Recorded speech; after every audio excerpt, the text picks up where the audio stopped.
It's not working?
All right, so good morning, everyone.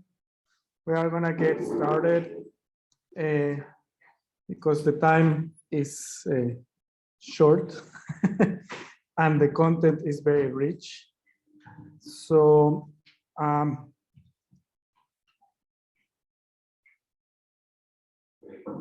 hello, everyone. Those of you who are connecting somewhere else.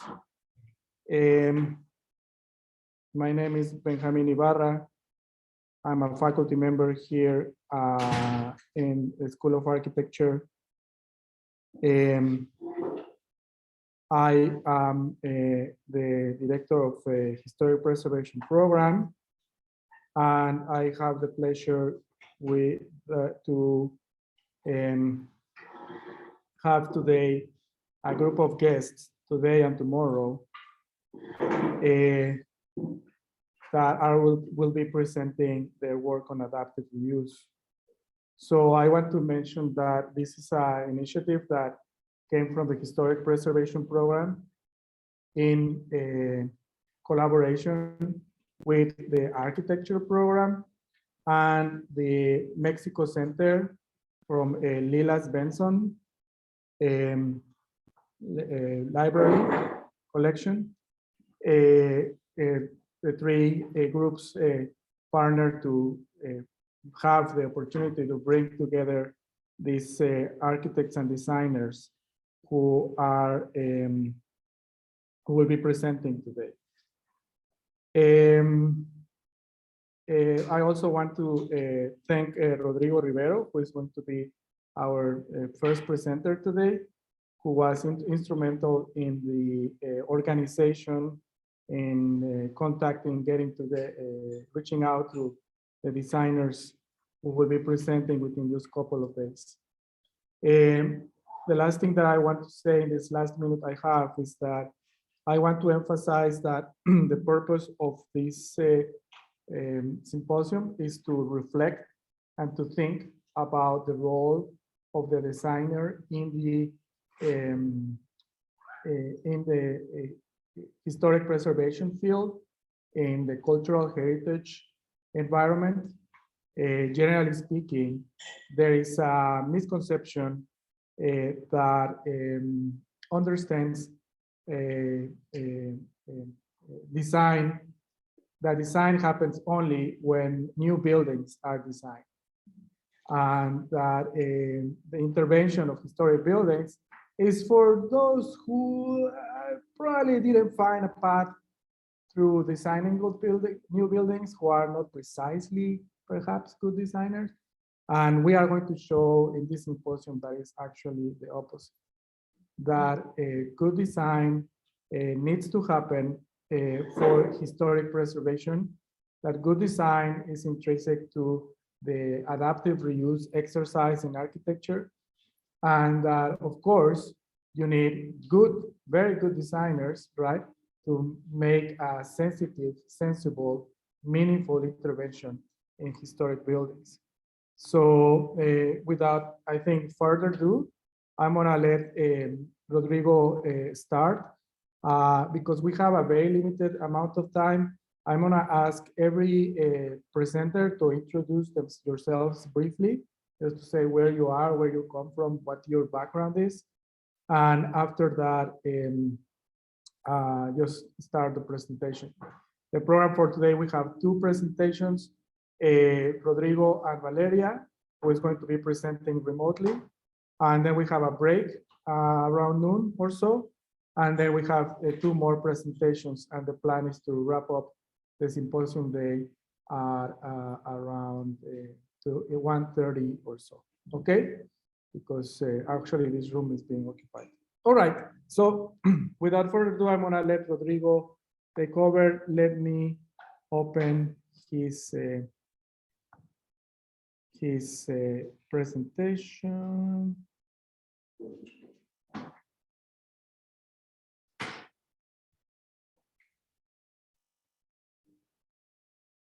And share the screen. We don't have, we have not, hold on 1 second. Connect. Yeah.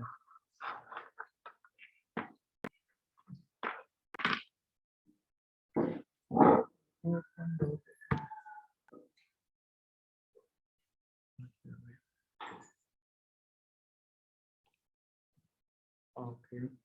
Aquí está.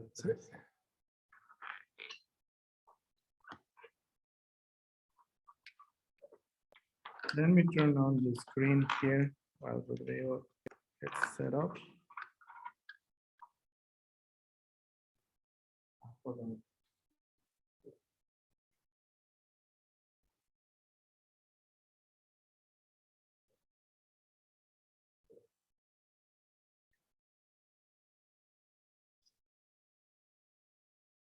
Looks like, it sounds like it's turning on.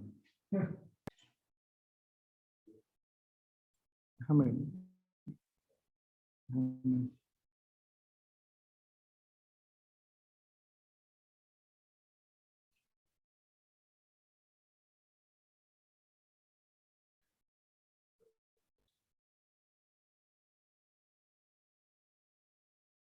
I'm just going to do my introduction once Benjamin starts. Let me share it in Zoom. I'm Rodrigo Rivero-Borrell. I'm an architect from Mexico City, born and raised. I went to school also in Mexico City in the Universidad Autónoma de México, en la UNAM. It's a public school.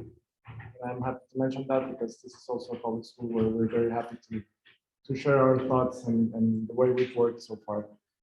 I started my company almost 12 years ago. It's called Urbano. It's actually urban recycling, Urbano, reciclaje urbano.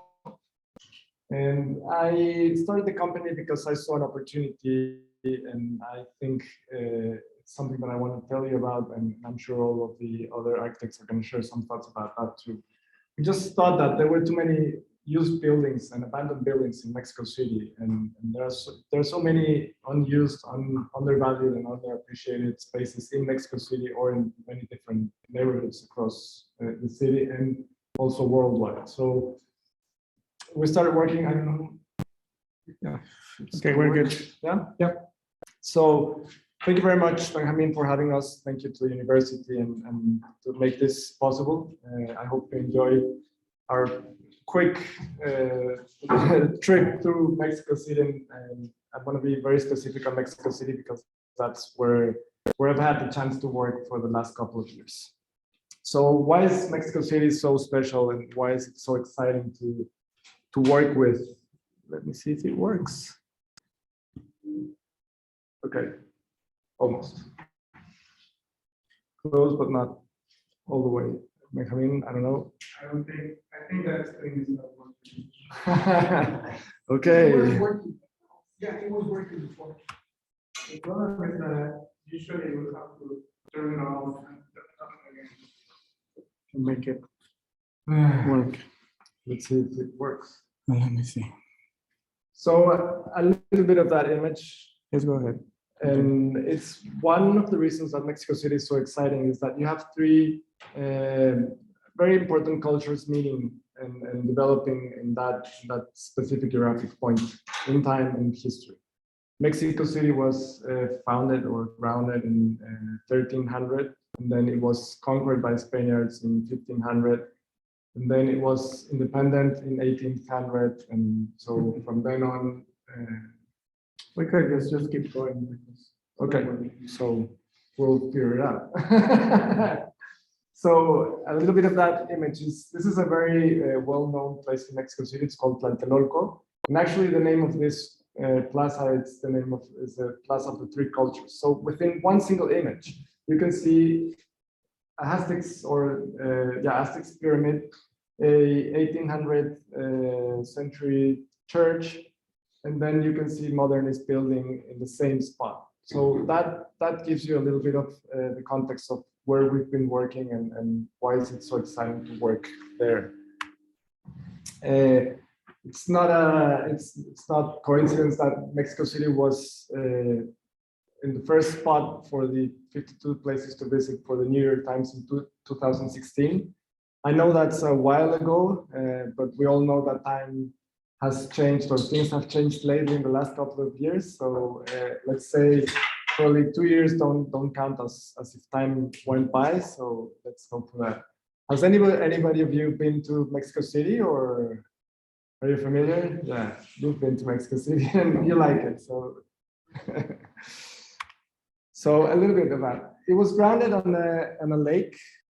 It was built on a lake called Texcoco, and it started to grow from there. They started building, very, very sophisticated, I would say, building procedures to make the city grow. They actually started building on top of, they were called chinampas, and it's like little boats built with soil, and they started growing from there. So the city is basically built on a lake, and then the lake got dried, but the soil is very, it's like a swamp, so there's a huge structural implications for that. So in 1875, Mexico City was pretty much the same as it was in early 1600s. I mean, the size of the city was pretty much the same. It had a couple of smaller towns that were developed around Mexico City, but most of it was still within Mexico City's center ground, I would say. Most of it is still, this what you're looking at is was still on the lake. There's a couple of hills that are further to the west and further to the south, but pretty much everything was built there.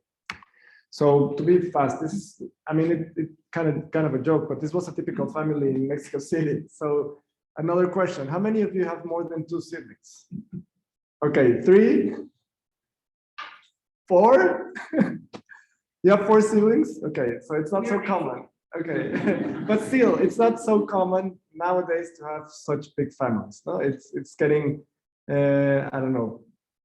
We're thinking it differently, and we most of the time you cannot even afford to have a big or much larger family, although you might want to have it. But so that's what you have to look into. What was a typical family?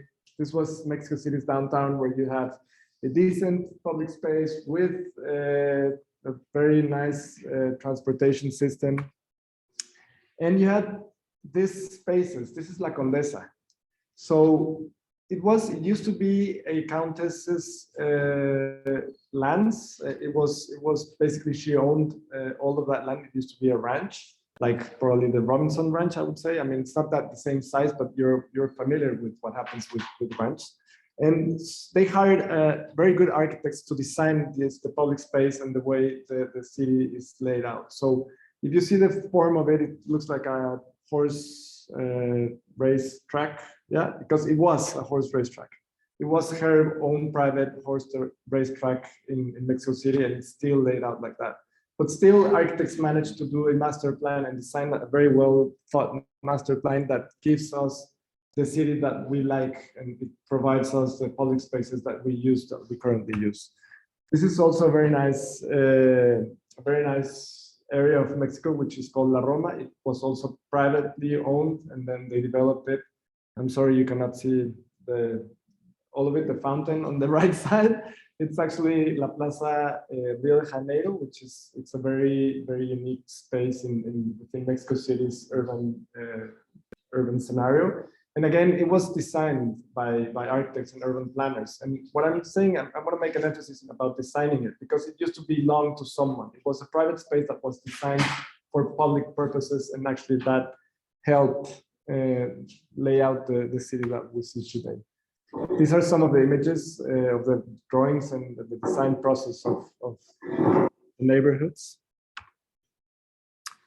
This is also very unique. You have a very, very innovative, I would say, forward-thinking architecture development in the early, mid 1900s, where you had architects like Barragan, Max Cheto, Del Moral, like very strong architects that were actually pushing the envelope forward and proposing a lot of very cool and talented architecture that is still there, and it's very unique. This was actually built by Barragan. These two places were built by Luis Barragan.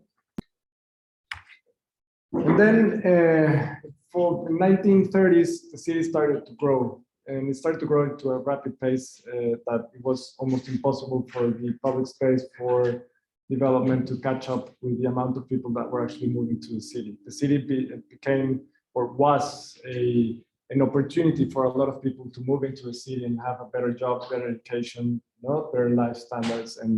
But again, the city was not able to hold that increase in density and population that things start to get a little bit off. This is, well, again, you cannot see how it looks like, but it's pretty much the same. After 2000, it actually started looking. If you see from, I would say, 1600 started up to 1930, it was kind of the same size. But then from 1920s, 1930s, up to 2010s and 2020s, it just grew so badly that basically everyone started to live outside of Mexico City, and we started getting huge problems. I wanted to bring out this image in terms of the size compared to Austin, so that you're a little bit familiar. Actually, I was surprised that Austin is quite big city in terms of area. I would say it's a very large urban or metropolitan area. I think it's the 6th metropolitan area within the US, including all of the counties that are surrounding Austin. And Mexico City, because it's within a valley, you could say that it's not so easy to grow because you have mountains all around the city. But there's still some growth up to the mountains, and most of the growth what happened outside of the valley. Big is the city or the metropolitan area? The city. Then it's also important to highlight that we had a huge earthquake in 1995. It was a very, very damaging situation for Mexico City. There was a lot of people moving outside of the central city because it was built on top of the lake. So that means that structurally speaking, most of the buildings that were built on that soil, they were pretty much in danger, some of them. And it shakes badly. I mean, I don't know if anyone has ever been in an earthquake. We have to get used to them, but I mean, now that there's a lot of people from abroad living in Mexico City, that you can tell that they've never felt that before, and it's pretty, I mean, impressive to feel how the ground shakes. And in that area, because of the soil, everything shook more. So what happened? People started to abandon buildings. There was two reasons why people abandoned buildings. One was because of the uncertainty in terms of earthquake, and the other one was because there was a rent control policy that owners and landlords couldn't afford, or it didn't make any sense for them to keep their buildings up in shape because they were not able to charge pretty much anything. So a lot of the buildings were just around, they were inherited for a couple of generations, and nobody actually cared about those buildings anymore. So these are actual pictures of properties that we've been involved in. I mean, for instance, this property, it had like squattering, and it's a cultural heritage building, a beautiful building, but it was all squattered. And so we had to go through the whole process of talking to the people and making sure that we could solve the problem in order to take the property back and help the owners to refurbish it. At the end, we were not able to do it. We had to sell the property to a larger developer who owns pretty much the whole block, or 5 blocks in that area in Mexico City, and they're going to start doing a large development in Mexico City. Actually, it's the largest real estate development in the country. I don't know exactly the data, but it's the largest real estate in terms of square meters.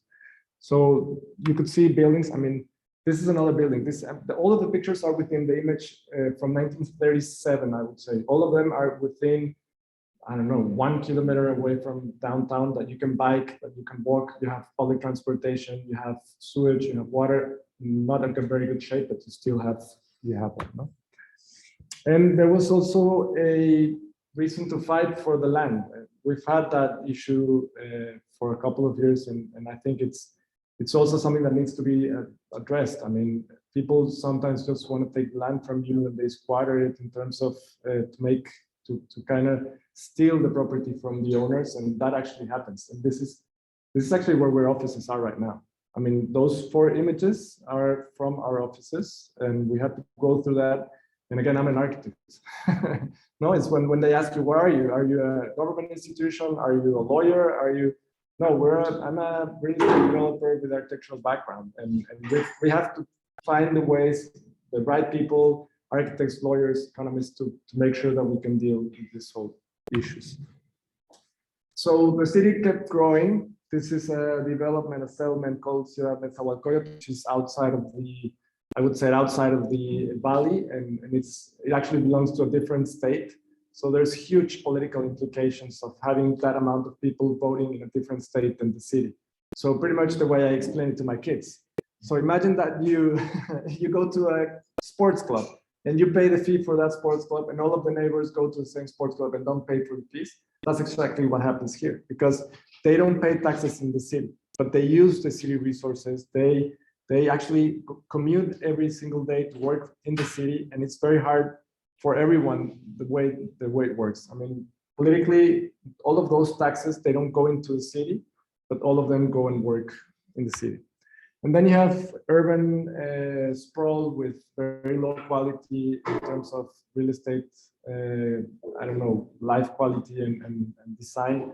very poorly done, and with a huge amount of political also implications and economic implications about developing outside of Mexico City. Then you have also suburbs within Mexico City where you can tell the economic differences. I'm sure the image that we're missing would help you a little bit more to understand. But I mean, if you see, this is they were called informal settlements. People just started building their houses up in the hills, and one day a group of developers thought of developing the most expensive neighborhood in Mexico City, which is that one is a gated community, but it's across the bridges. It's in Santa Fe. So within meters away from each other, you see the most expensive land next to a informal settlement within Mexico City. And that doesn't look good. That just doesn't work. It's not something that we want to keep showing and practicing. Now you have the problem of transportation. I mean, this is most of the, there's a lot of people whose every day is like that. They have to commute and they have to go through that every single day. Imagine having to go to work, and this is, I don't know, 5:30, 6 o'clock in the morning, and they have to commute 2, 3, 4 hours to get to their jobs.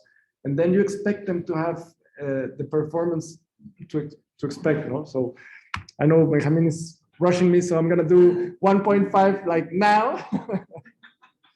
So this is also the way people commute. Most of the rules are very old. They haven't changed, and the development frameworks are outdated, 1997 to 2000. I sometimes ask people, imagine having to live with a phone of 1997 and do your everyday work with a phone from 1997. Remember, no GPS, no pictures, no mails, no probably maybe SMS, but that's what we're dealing with. We're trying to build a city with a phone of 1997, just to put it into perspective. Yeah, exactly. It's impossible. It's impossible. And most of the time, when we wanna develop something, it's just the rules are not there for us to use them, and it's almost impossible. We're always trying to push up not the boundaries for them to work. So what we do with rescue buildings with historical value, design alternatives, positive impact in neighborhoods, new design alternatives, use of transportation, and the use of public space. I'm gonna go fast with these ones. We try to avoid gentrification. It's an issue. We've been having a hard time with that. And I think most of developers are aware of it, and not all of us are trying to get things moving. But we've tried to do affordable housing, and it's almost impossible because economically speaking, and because of the rules of development, it's very, very hard for us to manage to get it going. The way we thought of development is trying to put things together, like trying to connect different dots and make sure that adaptive reuse, it's not only in terms of the pieces, but also in terms of the public space and connecting several different pieces within that same corridor or cluster for us to really make a change on the actual urban environment. So I would say our way of thinking was always urban recycling and not just architecture recycling. So that gives us a little broader idea of what we do. We try to avoid skyscrapers, and I'm not against skyscrapers. You have some nice skyscrapers here, but the thing is how skyscrapers get to the ground is very, very relevant. I mean, those first 2, 3, 4 floors are just what makes the city. What happens above the 3rd, 4th level, it actually doesn't matter to the people who walk by. I mean, the skyline, you can only see it from afar. I mean, if they do it right or not, it doesn't matter. Just those 2 first floors is what really it's relevant. So these are some of the projects that we've worked. I'm gonna go very, very fast, and most of the architects are gonna be speaking throughout the symposium. We'll be showing some of our projects that we've had the chance to work with them, and I'm really, really proud of having these guys here and come and tell the story about what we've been doing. Just for you to take a look on how things actually end up looking. We activate, all of our buildings are mixed use, and we activate ground floors and we open spaces to the ground. This is creative spaces and within those buildings. This is by Pancho Pardo and Julio Mezcua. Also, it was abandoned.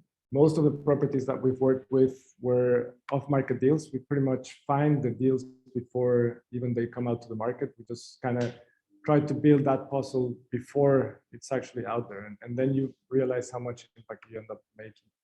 So that's the way it was. It was abandoned. This was a 4-unit multifamily house originally, which is very forward thinking for the time. And then we ended up having 20 units on the right. With commercial spaces. This is both projects, we bought them together. I mean, we bought them from different owners, but we managed to get a hold of both of them. This is the way it looks today. This is a project that I really like, and because of all of what it means. Look at the way it was in the first place. So this is not a cultural heritage building. So that's something very specific. We are good at recycling things. It doesn't necessarily need to be a cultural heritage building because it would be quote unquote easy. I mean, if you see something that's cultural heritage and it looks good, it's easy to say, okay, it's a nice building. But if you look at a building like the one on the left and you still manage to make what's happening on the one on the right side, that means, okay, there's a lot of things that are underused that might be worth looking at and redoing. So we ended up modifying the whole building. This is the way it looked, and I'm gonna try to close with this one. I don't think I have enough time to address a little bit more. But this is the way it looks now. So we have squatters outside of the building. They were thrown out of the building across the street, and the government is not willing to do anything with them. So basically, they live outside our property, and our property is pretty much empty now. So imagine the strength of political causes and political issues. If the government doesn't do the right thing and pushes the envelope to get things fixed, it's impossible for private companies or for even citizens to be able to get things moving. So there's a whole bunch of other things that I want to talk to you about, but I don't have enough time. But I just want to make you sure that from our standpoint, architects need to involve also in political decisions and make sure that they address those issues and talk to the government and talk to the citizens and talk to the neighbors in order for things to happen. Otherwise, just it's impossible to get things moving. And I think one of the reasons why we appreciate being here in Austin is because there's a lot happening very fast. The city is growing very fast, like Mexico City did. So let's just make sure that architects are on the table to make sure they address some of the design and public space issues that I think are worth addressing. So that's it.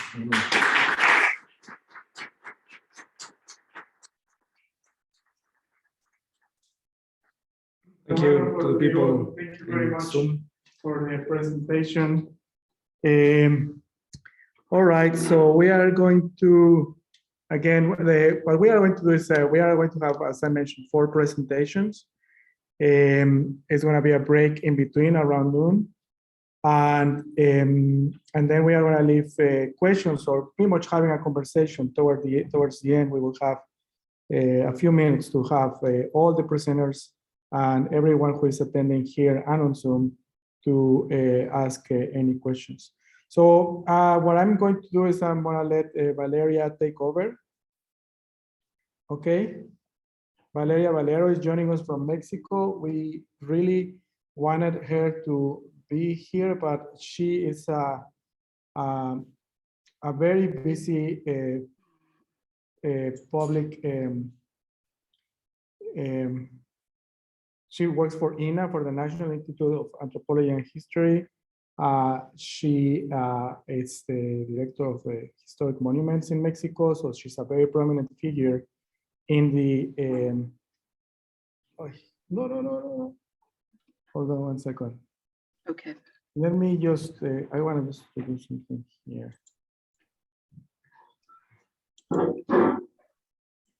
So, sorry, double tasking, as you can tell, is not my strength. So I'm just trying to move my mouse here and show. Okay, now we are here. All right, Valeria. So if you can briefly introduce yourself, and then we can just move on with your presentation. She's suggesting a good idea. If you reduce the screen a bit To the left. to the left, we might be able to see the entire. Thanks. All right. Not my idea. Not my idea. Not my idea. Thank you, Rashmi. Good point. As I said, multitasking is not my strength. All right, so Valeria, the panel is all yours. I think you have the ability to share your screen, so all you. Thank you. Thank you very much for joining us from Mexico City. We miss you here. We wanted you, but okay, next time. All right. Thank you. Yes, next time. Good morning, everyone. Buenos dias. It's really a pleasure to be with you here today, even though it's in this virtual space. Can you hear me well? No, they can't No? hear you here. People on their house, on their. Let me just see where we. Hold on 1 second. It's all right, the audio? Okay, thank you. It is for those who are at home.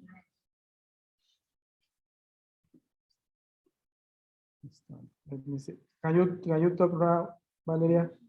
Yes, can you hear me now? Yeah. Yes? Great. Yeah. So I was saying it's really a pleasure to be with you here today, even though it's a virtual space, and be part of this international symposium on adaptive reuse, recycling all buildings. I will like to thank for this invitation extended to me by the School of Architecture of the University of Texas at Austin. And it was through the architect Benjamin Ibarra, thank you, Benja, and also through Rodrigo Rivero. Thank you both of you, thank you all of you. Well, I'm Valeria Valero. I will present myself. I was born in Mexico City. I'm an architect. And then I did the master in restoration. My participation in this symposium, I will tell will be very atypical. My main activity has not been developed within an architecture firm, but within a Mexican governmental institution dedicated to the protection and conservation of cultural heritage. That is the National Institute of Anthropology and History, better known as INA by its acronym in Spanish. So before starting, I will like to send my sincere apologies because my English is not in the best conditions lately. So in order to make myself better understood, I have prepared some lines that I will read. So I hope you don't mind. I will share now the presentation. Oh, I think I closed it. Just a sec.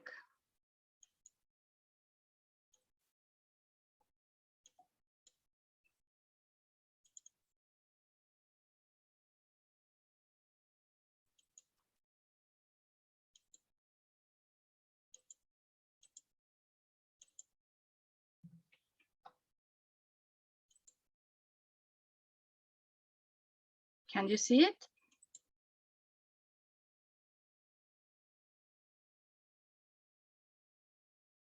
Can you see the presentation?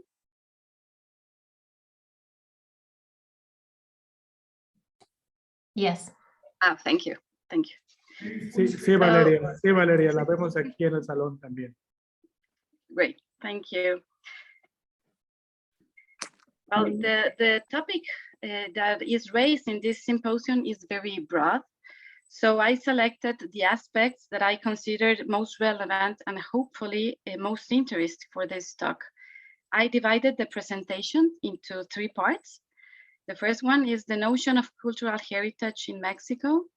The second one, the task of the National Institute of Anthropology and History, INA, as I said, and general criteria for the evaluation of restoration projects, which is the title of this presentation. The notion of cultural heritage in Mexico. As in other parts of the world, the concept of cultural heritage in Mexico and the programs aimed at its protection are related to changing factors. Each area rescues its past in a different way and makes a selection of the assets it possesses. The selection is made in accordance with the particular values of the dominant social groups and of course with the interest of the state. We have seen the emergence of states with a nationalist political project that determined identity with a certain type of heritage. The political independence of Spain and the recognition of national historical values supported the first policies of recovery and valuation of the nation's property. One of the greatest feats of the states that emerged from the 1910 revolution was to create a notion of national identity and heritage and to induce its acceptance in the majority of the population. So the pre-Hispanic past was accepted, the rural traditions and the popular classes represented authentically national values. The law on archaeological monuments of 1997 established for the first time the legal protection of heritage. From then on, cultural legislation undertook a sustained process of broadening the concept and the limitation of types of cultural heritage through the enactment of various laws. Valeria, Yeah, no sé si ya, es que solo vemos, we're just looking at your first slide, so I don't know if you're actually. Yes, yes, I'm changing. Let me see what's going on here. Yes, that's what I thought. Yes, thank you. Yes, this sometimes happens, right? Let me see. You could, if you make your screen larger, and if it doesn't work, just a slideshow, just make the screen larger and start like clicking on the thumbnail to the left. It might be easier for you. Okay. Let's see. You can see this I can see that, and if you click on the image here. to your left, yeah, exactly. That's Okay. actually, that works. Okay, well, I will just pass by these slides. These are the three aspects: the notion of cultural heritage, here our pre-Hispanic heritage, and I was here. Thank you. So the federal law on archaeological, artistic, and historical monuments and sites, promulgated in 1972, is a current legal instrument of national scope in terms of conservation and protection of heritage in Mexico. It establishes that the research, protection, conservation, restoration, and recovery of archaeological, artistic, and historical monuments and sites is of public utility. Likewise, it provides the definitions of the cultural properties thus classified and establishes that the National Institute of Anthropology and History, the INAH, is competent in matters of archaeological and historical monuments and sites, and the National Institute of Fine Arts and Literature, INVAL, by its acronym in Spanish, is competent in matters of artistic monuments and sites. Both organisms dependent of the recently created Ministry of Culture. The federal law in question refers to archaeological monuments as, and I quote, movable and immovable property, product of cultures prior to the establishment of the Hispanic and the national territory, as well as human remains, flora and fauna related to those cultures. All these cultural assets are property of the nation. In this framework, I will affirm that the archaeological monuments of Mexico are the cultural heritage that have the maximum protection conferred by current legislation. The same federal law describes historical monuments as, and I quote again, the property linked to the history of the nation from the establishment of the Hispanic culture in the country in the terms of the respective declaration of by determination of law. And in the following article lists the properties that are included in the last category, I mean by determination of law, which I won't read, but I will summarize that in the buildings constructed between the 16th century and the 19th century. those are the historical monuments. And there are more than 100,000 identified historical monuments in the country. These cultural assets have different property regimens, mostly private property, and it is up to their owners to preserve them and to INA to regulate the interventions. So, and there are not many incentives. So it is a very complicated task for everyone.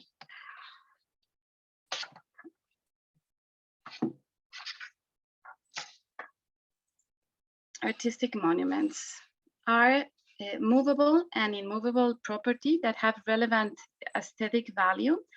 To determine the relevant aesthetic value, any of the following characteristics will be taken into account: insertion in a certain stylistic current, degree of innovation, materials, techniques used, and other analogous. In the case of immovable property, its significance in the urban context may also be considered. So these monuments required a declaration to be considered monuments. Right now, only 50 properties have a declaration for artistic monuments. So you can see the protection of this heritage is really complicated. We also have difficulty protecting other heritage categories, such as traditional architecture, industrial heritage, historic landscapes, among others. So that is why it's so important to involve all levels of government and mainly all citizens. Our federal law also mentions a figure to protect group of monuments. So there is the archaeological monuments area, the artistic monuments area, and the historical monuments area. All of these protected area need a declaration from the president to be considered as such.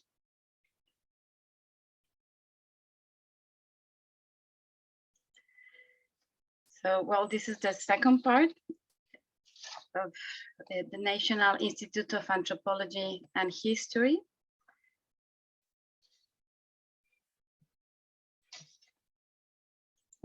So the functions of INA. Throughout its more than 80 years of existence have been focused on scientific research and anthropology and history related mainly to the country's population, on the conservation and restoration of the archaeological and historical cultural heritage, as well as the paleontological one, and in the education of human resources in these areas. Functions to which the fulfillment and exercise of acts of authority mandated in the aforementioned federal law are incorporated, which includes, among others, the regulations of all intervention works that are carried out in movable or immovable cultural properties, regardless of their regime. So that is to say, INA is a great center for research and education, but it is also an authority in the exercise of the federal law on archaeological, artistic, and historical monuments and sites. I have this video.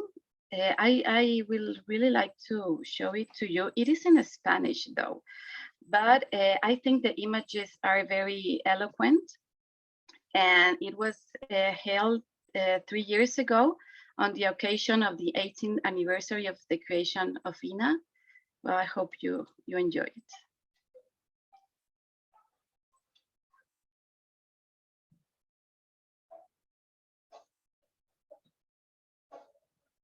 Fue el 3 de febrero de 1979 cuando se decretó la creación del Instituto Nacional de Antropología e Historia.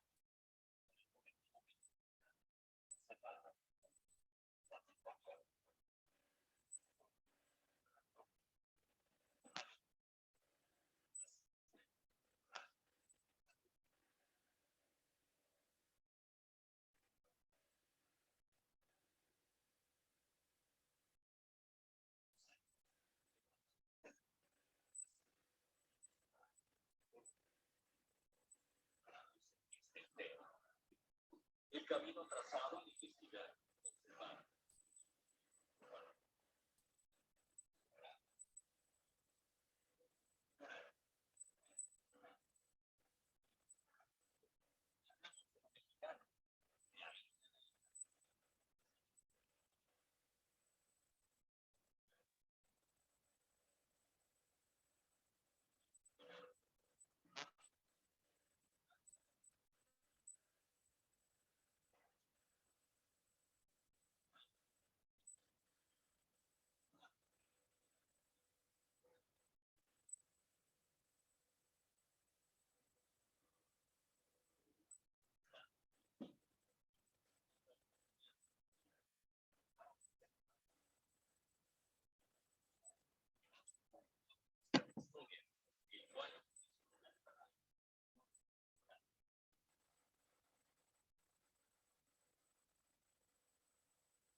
Valeria, se oye muy bajito, a lo mejor si le subes al volumen.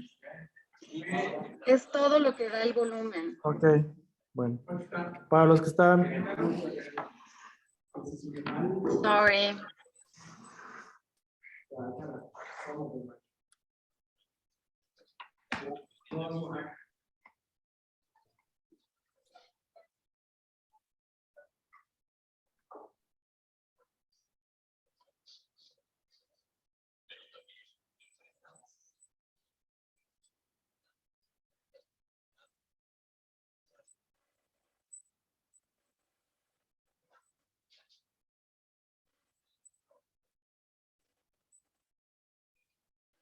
Con responsabilidad y visión del futuro.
Well, I am sorry you couldn't hear it well. Maybe I can share the video later, so you can see it again with the audio. So, well, I keep going. Well, you can see on the slide the principal functions of INA. I won't read them right now. I will just say that they have to do with research, teaching, archaeological explorations, also with cultural traditions, that is intangible heritage, specialized museums also, and well, among others. I will read just these last two functions, which is identify, study, recover, rescue, protect, restore, rehabilitate, monitor, and guard in the terms of prescribed by the federal law, the respective monuments and sites, as well as the movable property associated with them. And the last one is grant permits and direct the restoration and conservation of paleontological, archaeological, and historical monuments. So I would like to underline the last one, because it is the one that brings us to this symposium today. INA is a normative organism that provides advice, authorizes, and supervises all works in historical monuments and historical sites. The law even confers on us the responsibility of regulation works in buildings adjacent to historical monuments. So we review more than 1,000 projects a year, and this is only in Mexico City. So this number, not 1,000 projects a year. The vast majority of these projects are for minor works like painting or applying waterproofing products, for example. But many of them are for major works. So, and if there is no prior authorization, we must suspend all works. So it is a very complex responsibility. And as you can imagine, INA is not the most loved institution by some architects and developers. But I really believe that we do a very relevant job for the conservation of the cultural heritage of Mexico. So I will pass now to the part 3. Which is the general criteria that we use for the evaluation of restoration and adaptation projects for the historical built heritage of Mexico. The reuse of old buildings is a very important activity in the process of evolution of the city and civilizations. Rehabilitating architecture consists on improving its current use and transforming it properly for a new use according to the current needs, taking advantage of its most distinctive qualities, empowering it for continued use without losing its fundamental structure, recovering its relationship with its environmental, printing that the significant codes of the present without erasing those of the past. So rehabilitation must be an innovative tool within the practice of architecture, which allowed us to remain linked to the past, but without imitating it. The pre-existent is transformed, reinvented, with respect and complete knowledge, and at the same time gives us the possibility of leaving a mark of our time. So the intervention criteria must constitute the main axis of the design operations, since they directly affect not only the condition of authenticity and integrity of the architecture, but also have an impact on the dynamics of the culture and society that inhabits the city. So I would like to expose, first of all, those aspects that are considered basic in order to establish the essential issues that guarantee the preservation of the pre-existence.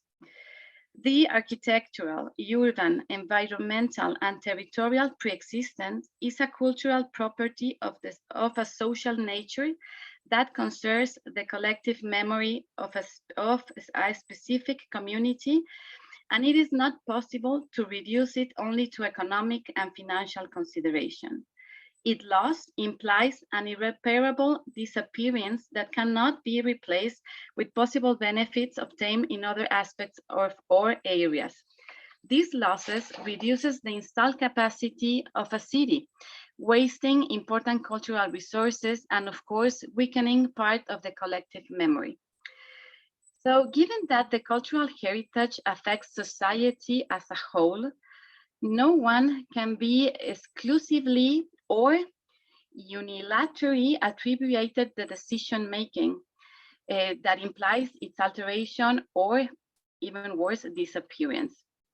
So the decisions that affect the intervention on the cultural heritage must be taken with the advice of the corresponding experts and qualified organisms, from a scientific and professional point of view within an interdisciplinary field.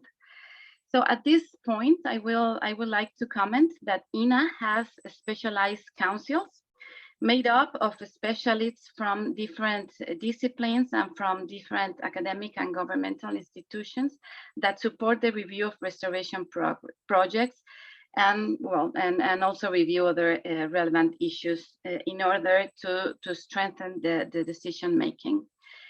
In fact, yesterday, new specialized councils were installed. It was installed one for research, another one for conservation, a third one for museums, and a fourth for education. So there are certain criteria that guide the work of the architect in order to ensure coherence with the structural and cultural attributes of the old buildings and with the needs of the contemporary development. So the experience in the intervention on old building has established some basic points that I will summarize in the following action criteria. So these are the 6 main basic criteria that I will speak about. Integrity and authenticity. Well, the concepts, both of these concepts have been thoroughly studied by UNESCO. I will write to read this quote. The value of architectural heritage lies not only in its external appearance, but also in the integrity of all its components as a genuine product of the construction technology of its time. In particular, the emptying of its internal structures to keep only the facades does not meet the conservation criteria. Thus, the intervention must respond to a comprehensive overall plan that takes into account the different aspects of architecture, structure, and functionality. And of course, any intervention implies a transformation of the original situation and therefore a loss of original authenticity. But to reduce this possibility, it is necessary to always apply also the criteria of maximum treatment effectiveness, minimum intervention, and reversibility. So in the pictures you can see is the Clavijero Palace, the Palacio Clavijero. It is located in Morelia, Michoacán. It was a college of the religious order of the Company of Jesus, built in the 17th century and 18th centuries, between those both. And now it is a cultural center. So as you can see, the structure and the spaces were preserved almost intact. This is a project, by the way, of Ricardo Legorreta. Minimum intervention. This criterion of minimal intervention emphasizes the importance of making the most of the architectural and urban qualities of the existing ones from the social and cultural point of view, as well as from the physical and energetic characteristics. I will read this quote. The ethical imperative to reduce treatment to a minimum must be considered, as each successive intervention further removes the object from its original states and appearance. Well, the pictures, this is our headquarters building, the Coordinación Nacional of Monumentos Históricos. This is our office. It is located in a historic center of Mexico City. It was an aristocratic house. And with this intervention, we tried at all times to respect the original space and structure. You can see at the left, at the right, the staircase. We have to replace it. The old one had collapsed. So as you can see, we try to make a freestanding and light structure, using also the principles of distinctiveness and reversibility as well. And also you can notice the old rail versus the new rail.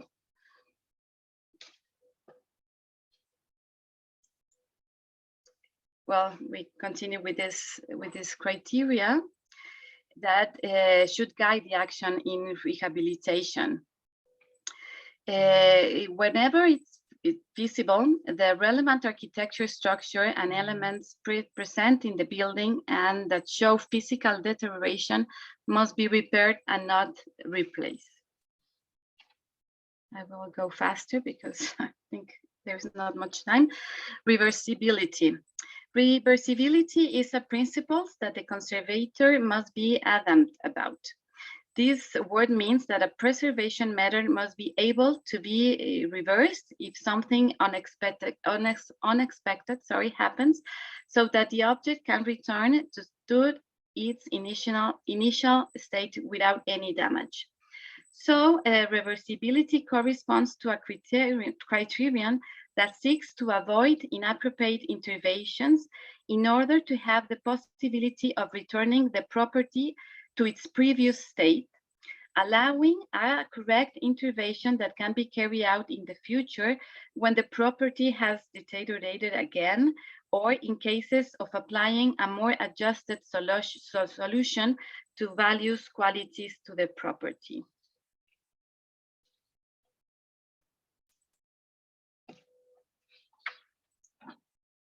Well, in reference to this criterion, ICOMOS Charter of 2003, states this quote that I will read also. Whenever, if it's possible, the measures adopted must be reversible. That is, they can be eliminated and replaced by others that are more appropriate and consistent with the knowledge that it's acquired. In the event that the interventions carried out are not completely reversible, at least they should not limit the possible execution of subsequent ones. So you see here, it's an hotel. It's La Soledad, also in Morelia, Michoacan. This space was born as a lodging place that has continued over time, but with adaptations to offer the comforts of contemporary life. So in the middle photo, you can see a backyard structure that was placed to create the hotel bar. So you can see it's a light and totally reversible structure. Maybe you like it, you don't like it, but it's reversible and light. Distinguishability. It's a difficult word, even in Spanish, but I hope I say it correctly. So this criterion refers to the differentiation between what exists and what has been intervened. So the elements that characterize the building and its surroundings in their original states or in the corresponding to the oldest stage must not be destroyed.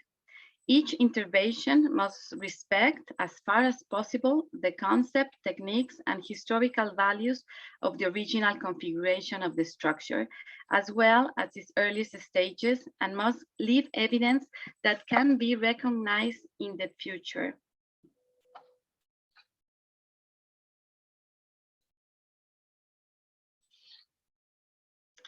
Now I will see the compatible uses. We know, and Rodrigo also reminds us, that one of the main causes of heritage loss is the abandonment of historic monuments, either due to obsolescence of the original use, changes in habits in the cultural of living, or changes in the urban functions. So finding a current use, possibly different from the original, but compatible with its dignity and characteristics, is an essential part of conservation tasks. Therefore, it is necessary to put into practice a set of measures whose purpose is to guarantee the perpetuation of heritage, its maintenance within the framework of an appropriate environment, as well as its use and adaptations to the needs of society. What you see in the pictures is was an old yarn factory located in Apizaquito, Tlaxcala. It fell into disuse in the 20th century. So it was bought by the Tlaxcala state government and is currently an importantly center of arts. So the original spaces were used for workshops, dance halls, among others, but they found a compatible use. Since the Charter of Athens in 1931, it was requested to ensure vital continuity as long as the historical and artistic character is respected. So the reuse will seek the preservation of the architectural assets by incorporating new uses without damaging the heritage values, achieve the extension of the useful life cycles of the property, and making the project operation socially and economically benefit the occupants and the activity that the city requires. I know I'm out of time. I just will go faster.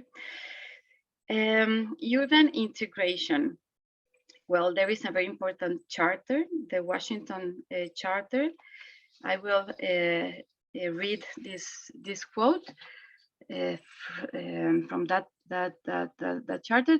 Can only be effective if it is integrated into a current development policy, economic and social, and it is taken into consideration in territorial and urban planning at all levels. So the attributes of urban areas have a double interdependent consideration. The tangible physical aspects of the city and the immaterial expressions that account for a particular identity and that determine its holistic environmental and landscape condition. Well, you can see in this picture the Cultural Center of Spain, no, el Centro Cultural de España. It is an iconic example of Mexico City. It was an old house that was transformed into this center, cultural center. In a first stage, the house was restored and adapted to house the cultural center. And in a second stage, a new building was built on the vacant lot behind. It was built to expand the facilities. It was thought to make an underground parking. But when the digging began, they found a very important archaeological remains that were part of the Templo Mayor, no? This important archaeological site in Mexico City. You can see it in the picture at the right below. That is the new museum. I mean, they couldn't have this underground parking, but instead they have this site museum, which is a very successful one. And for the facade and the new volumes facing another street, Donceles Street, they have great care to integrate them into the context with a contemporary language. You can see that in the picture of the middle. This is the new facade. So I'm out of time, I know. So as a conclusion, I will just say that the conservation of the architectural and urban heritage must be based on and reaffirm the concept of respect for the place, keeping in view the documentary and historical qualities through respect for the authenticity and integrity of the property. It is not intended to stop the transformation progress of a city, but rather to guide it. Finding a balance, since it's not reasonable either to turn the city into a static unit unrelated to the real needs and expectation of the population.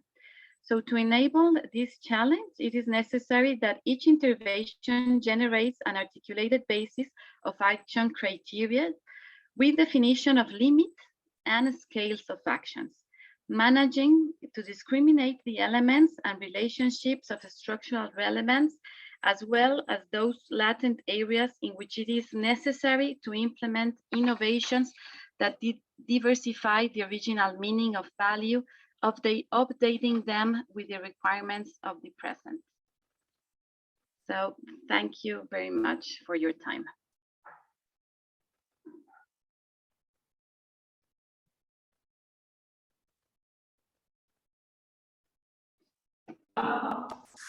Valeria, thank you very much. Thank you.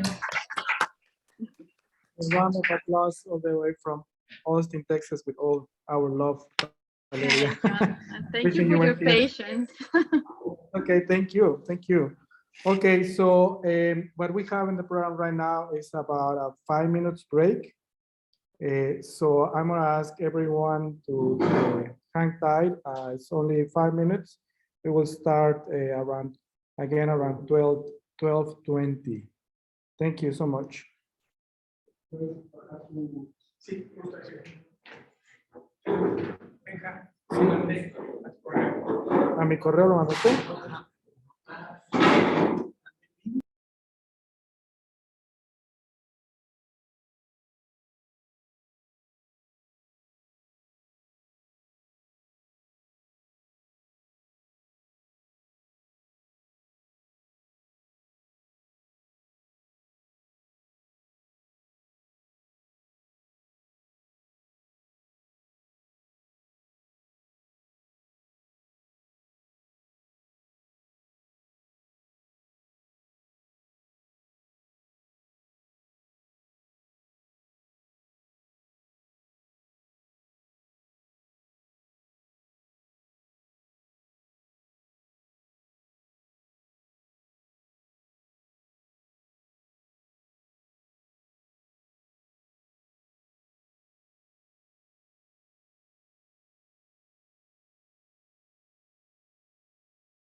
All right, so I think it's time for us to continue with the program. We have a great architect now presenting today. Eduardo Cadaval is going to present the work. I'm gonna let him introduce himself briefly. And we have one other team presenting after Eduardo. So I'm gonna let him take over. Thank you, Eduardo, for being here. Thank you. So I'm gonna jump direct. I'm an architect from Mexico City. I live and work between Mexico City and Barcelona, and I teach at the Barcelona School of Architecture. So I will jump directly into the projects so that we can see them. I'm not being able to move the slides, Benjamin. Maybe here. Make it better. Sorry. Sí, pero entonces no se ve completo. So, no podía bajar las diapositivas. ¿En un PDF o era la PowerPoint? Es el PowerPoint. Vamos a tener que hacer con. Sí. No? Yeah, okay. Yes? Yeah. Okay. So since the beginning in our practice, we started with projects in preservation. This is a house, like an old farmhouse in the Pyrenees, in the border between Spain and France. And I wanted to show you this project because technically, a very important thing to preserve a historical monument is the roof. And it's one of the main elements that if the roof has leakings and leaks water, then it destroys the construction. So when we found this, the water, the roof was leaking, and then that destroyed the interior. So what we had to do is try to maintain the envelope, but we had to rebuild all the interior spaces. When we had to rebuild the interior spaces, what we did is reconfigure the entire project, and then of course building a new roof. So we kept, that's a dry stone wall. Basically it's a stone added stone without any mortar or any cement gluing them. We reconfigure and we have better views. And then we built this house in the Pyrenees. The lower part was steel, and that allows us to change the rules, because the rules had to be a tilted roof with exactly the same angles, one side to the other one. So then this is the final build space. Then I'm gonna talk about Mexico City. Mexico City, as Rodrigo said, was built in a former lake, and this is what Rodrigo was referring as the chinampas. It's a very fertile way to build. And then this is the construction of Mexico City in comparison with the lake. So this is 15th century, 17, 19, and then this is the 20th century. So basically we dry the lake. And then the problem with drying a lake in an earthquake area is that we have a mud situation that increases the strength of the earthquakes. This is I don't know if you know this, but Mexico has 3 different construction codes depending on the area of the city that you're located. And that is related with the lake. So if you're in the former lake bed, then the construction code is way more rigid than if you're in the hills. This is the 2017 earthquake that happened exactly in the limits of the lake and the valley area. And let me show you these images. This is from that area. And take a look of that brick. This is the corner of that building. So I don't know if you can see my cursor. Yes. So this happened in the corner of, if you see that black thing, that was a building done by Rodrigo and us. So right in the corner of our project. So it's no joke. I woke up at 4 o'clock in the morning. I found out about it. And then I was calling Rodrigo, everything is okay. Everything is okay. Like, so I was like 7 hours of struggling. The other thing is that it's very important, this diagram. So the lake water puts pressure on the earth. If we drain the water of the lake, then we don't have that pressure and buildings crack. So this is an image from Mexico City. And this is a sunken building in the area that we work. I don't know if you're able to see, but this is an image from the interior of that building. Exactly, Rio de Janeiro. So the street is, 4 steps above and in the same plaza, in the other side, we have a building built with pilotis. So if you have pilotis, then the building stays and the city goes down. This is the airport. And imagine that Rodrigo showed this image and, it looks like a really stable and nice building, but this is the reality of the survey, right? So this is the south facade, this is the north facade. So in reality, part of the preservation and the effort of these buildings is saving them, because you cannot keep them in the same condition because they will ended up collapsing. This is a new building that we're building in an historic area, and we took out an entire parking level just to avoid the weight of the building. And part of the discussion this is done also with Rodrigo, part of the discussion, and Clara Sola Morales, and part of the discussion of the building was the weight of the building versus the weight of the city. So how can we make them sunk them together so that we don't have steps? I'm going to show you 2 projects in Mexico City, and then if we have time, a project in Barcelona. This is the Chihuahua building. The important thing is that in reality, it was not a building. It was 3 buildings. And then we had a 50 centimeter unbalance between one corner and the other one. So the strategy was, the main part of the thing was trying to take the center of load of the building back to the center.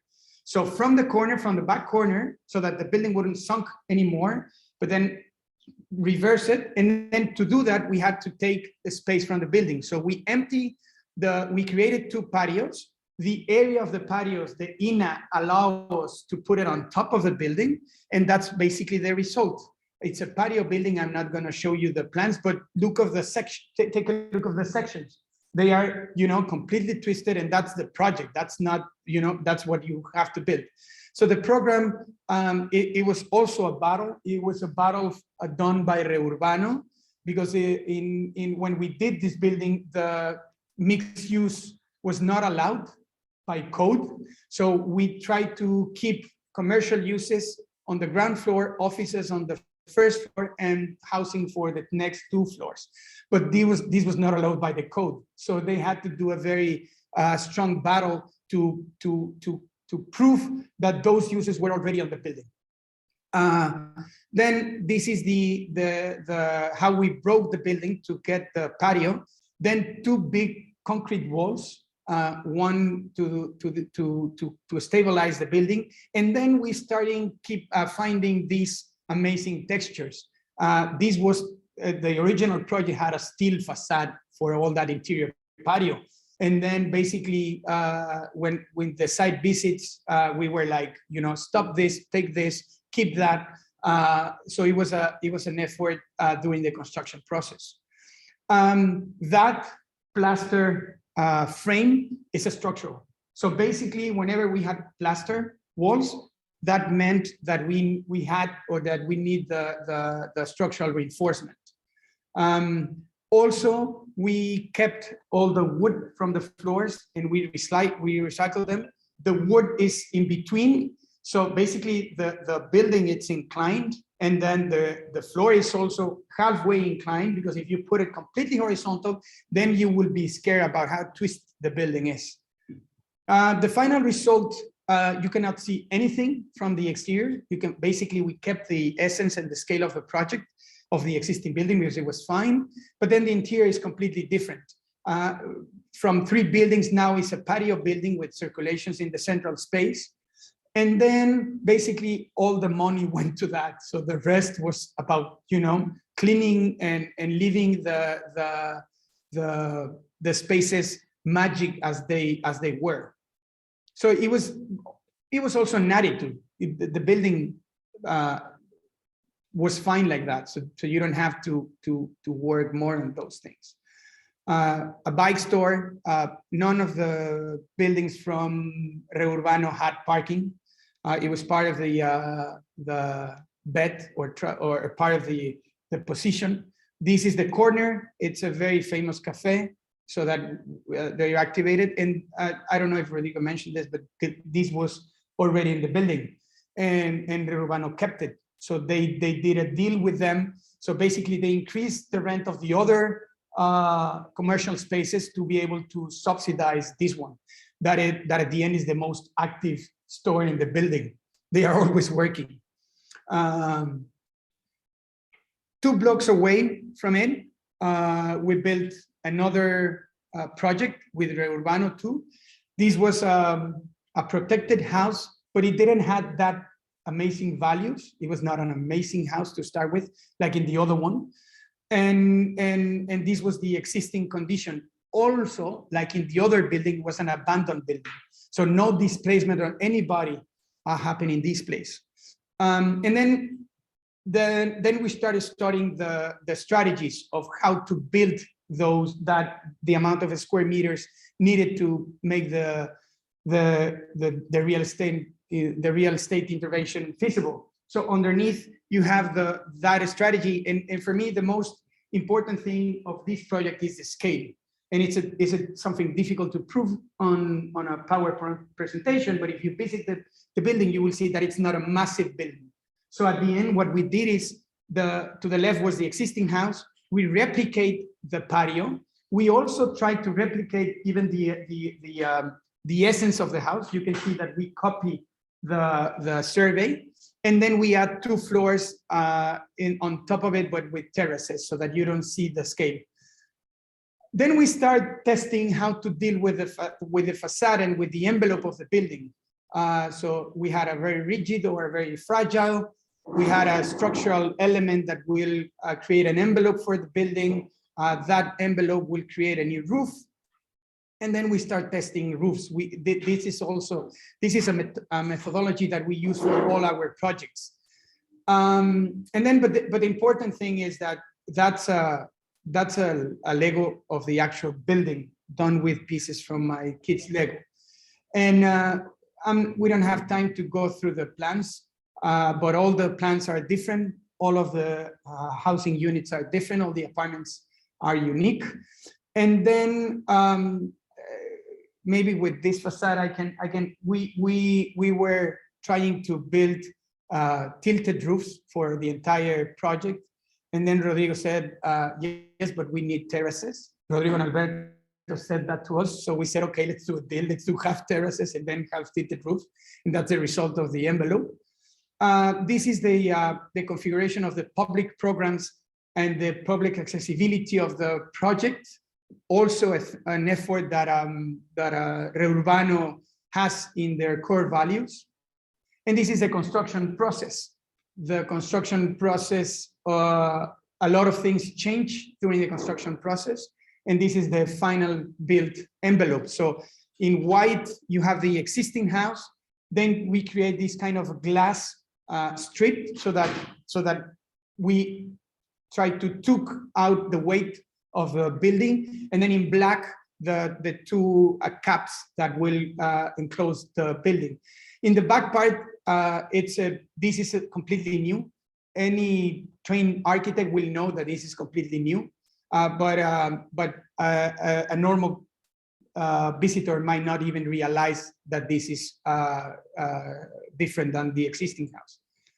I'm very proud of the image on the right, so that you don't, when you're walking around, you don't see the building. You will never imagine there's a big building in the back part. It's a different scale. And then this is also part of the magic of the construction process. We have windows on that stair, and then in a visit, Rodrigo went there and said, "Why we need windows? We don't need them. We don't have to pay for them." And the project is better without those spaces. And all these are images of the existing apartments. All of them with different configurations and different opportunities.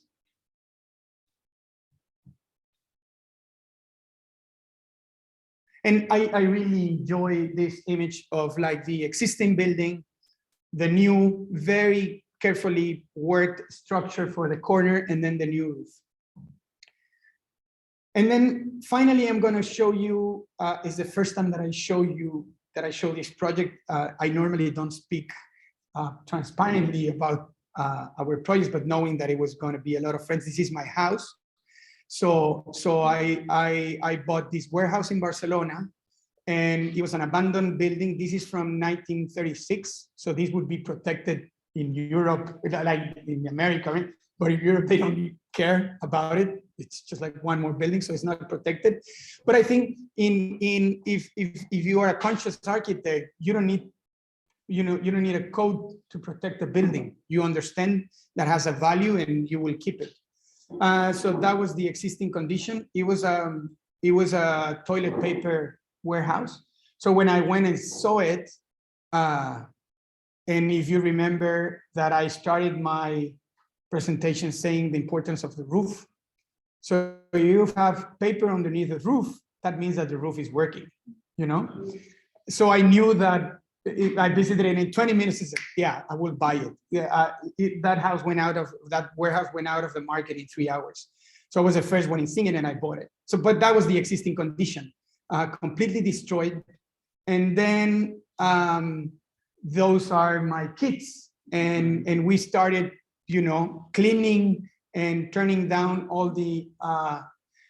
It was a very personal journey of like building our house, literally building our house. So we cleaned the space, literally cleaned the space. That's me, completely covered in powder. And then that's another thing that might be different from the US, and Juan and Victor can tell us about it, how close we are to the construction sites. They design, they build. I normally design, I never build. I always do plans.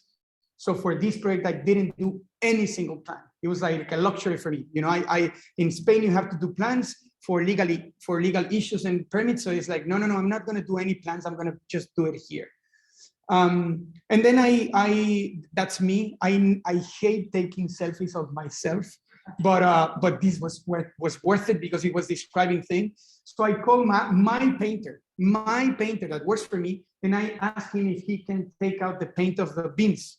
And they said, and then he returned a budget of 4,000 euros to do that work just for the beams. So the next thing that I did is like I did it myself. 4,000 for the beams, 10,000 for the entire thing. I don't make that in a week or in a month.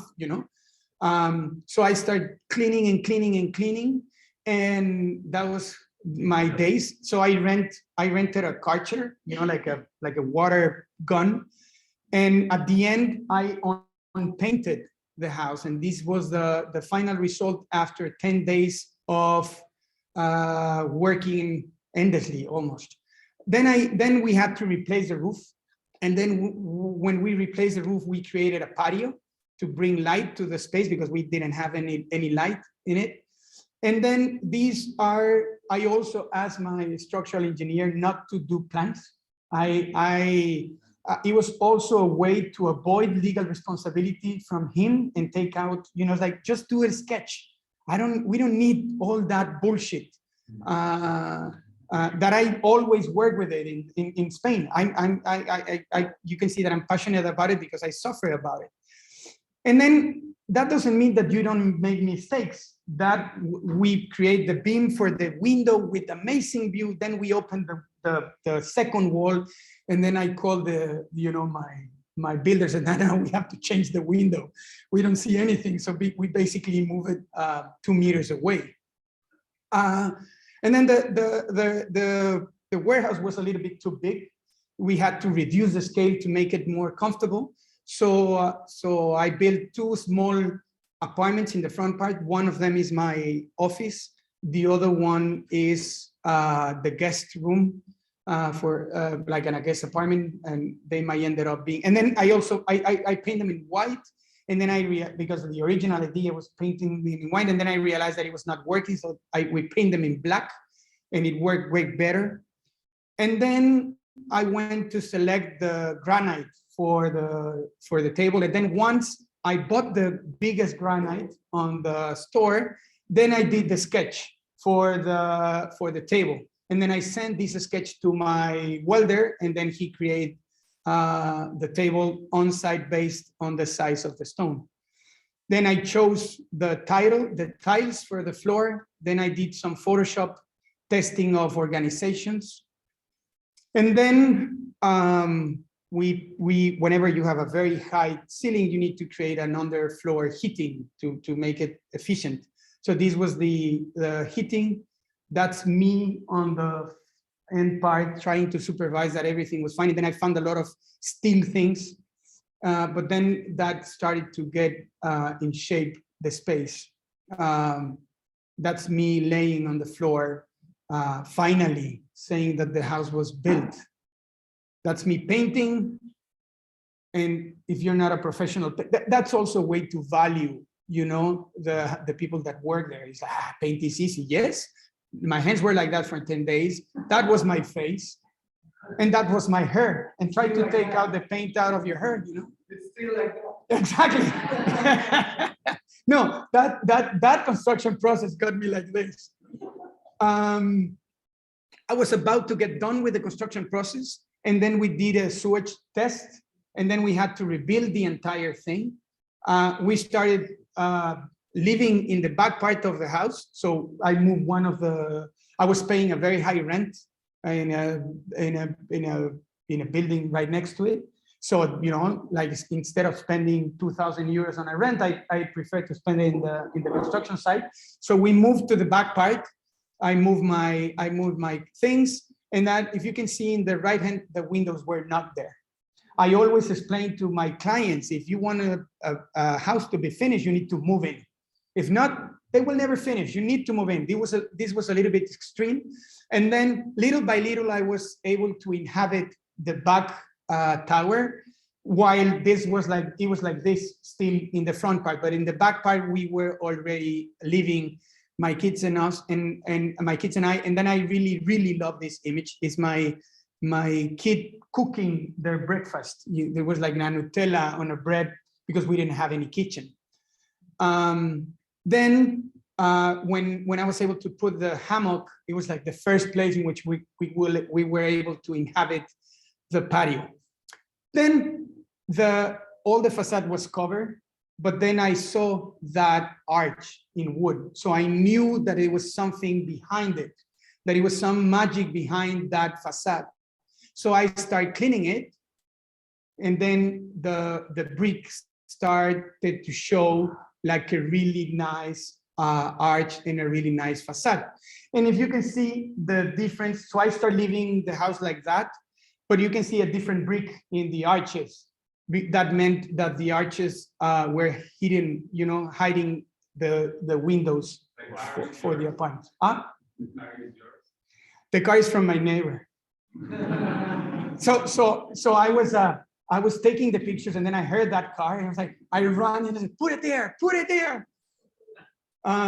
This is the final house, completely clean. This is the interior. This is the patio. Without that patio, we wouldn't have any light on the space. That's a texture that I unpainted. So I stopped. I was like with a car chair on painting, stop. And then I moved to another one. And then with goggles, without view in the middle of the winter. That's my studio. And that's those doors were the wood doors from the existing house. So, but those were sliding doors. So in the moment that I opened the windows, I couldn't keep the sliding doors. So at the end, we kept the doors on the construction site, and then I decided to put them between the parking area and the house. These are the studios in the front part. That's one of the rooms. And this is the patio with the rest of the city. Thank you very much.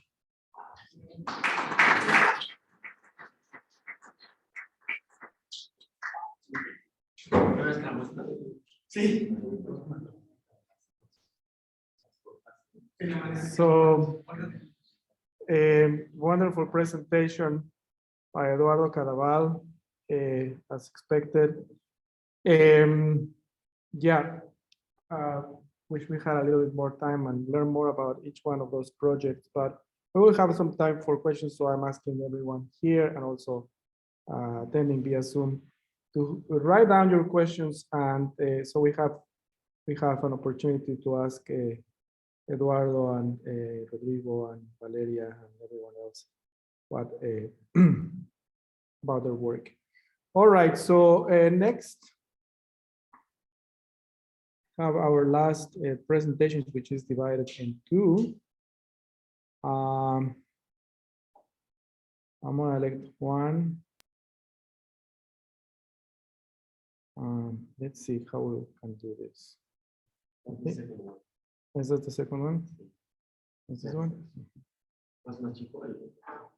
Yo creo que vamos a tener que hacer así. Para que no, pero si lo ponemos control. ¿Cómo ves si hago esto? ¿Sí? Okay. Sí, ya sé. Nada más se ve completo en Zoom. Sí, claro. Sí. Okay, so let you guys take over. Let me just do something quickly.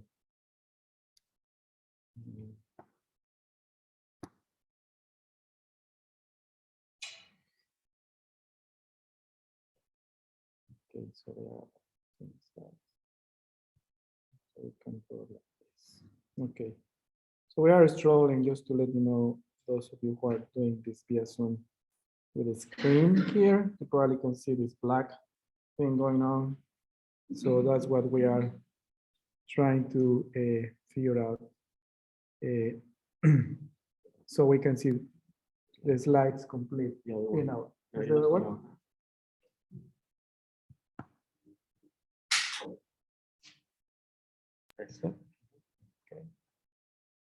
Okay.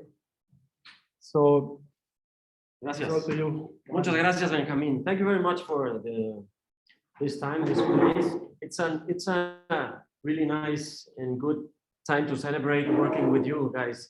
Rodrigo invited me 4 years ago to participate as the architect in this beautiful project. Although we live in Cancun, you know, we're from Mexico City, but Victor, my partner, and me, we practice, we live, and we build in Cancun. So having a small job in Mexico City, I really enjoyed working in the city in which I studied and lived when I was young. So thank you very much, Rodrigo and Benjamin, for the chance to being here. And let's see if this is working.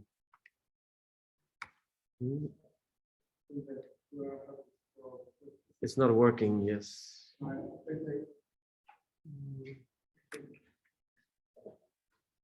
No, a ver. Es que yo creo que va a haber que hacerle así. Okay. Sí, Well, con los dos dedos. those dedos. Okay. Well, as you know, Mexico, we live in Cancun, work there, but having an architecture job in Mexico was really amazing.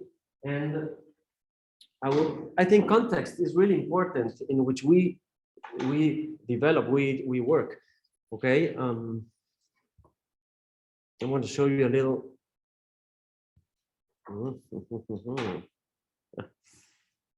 Sorry. ¿Por qué no puedo aquí con los dos dedos? Okay. As you know or not, this is Cancun, okay? Cancun is a really young city, and I'm not talking about Cancun. Victor will talk about Cancun and the work we've been doing in the past 6 years, working not with heritage and beautiful buildings, historic buildings, but with infrastructure and an old part of the city with a huge lack and necessity of reinvent itself. Okay, Cancun has no history. Cancun has 50 years from the first stone to this day. And of course, it has its own history, but not this heritage and cultural history.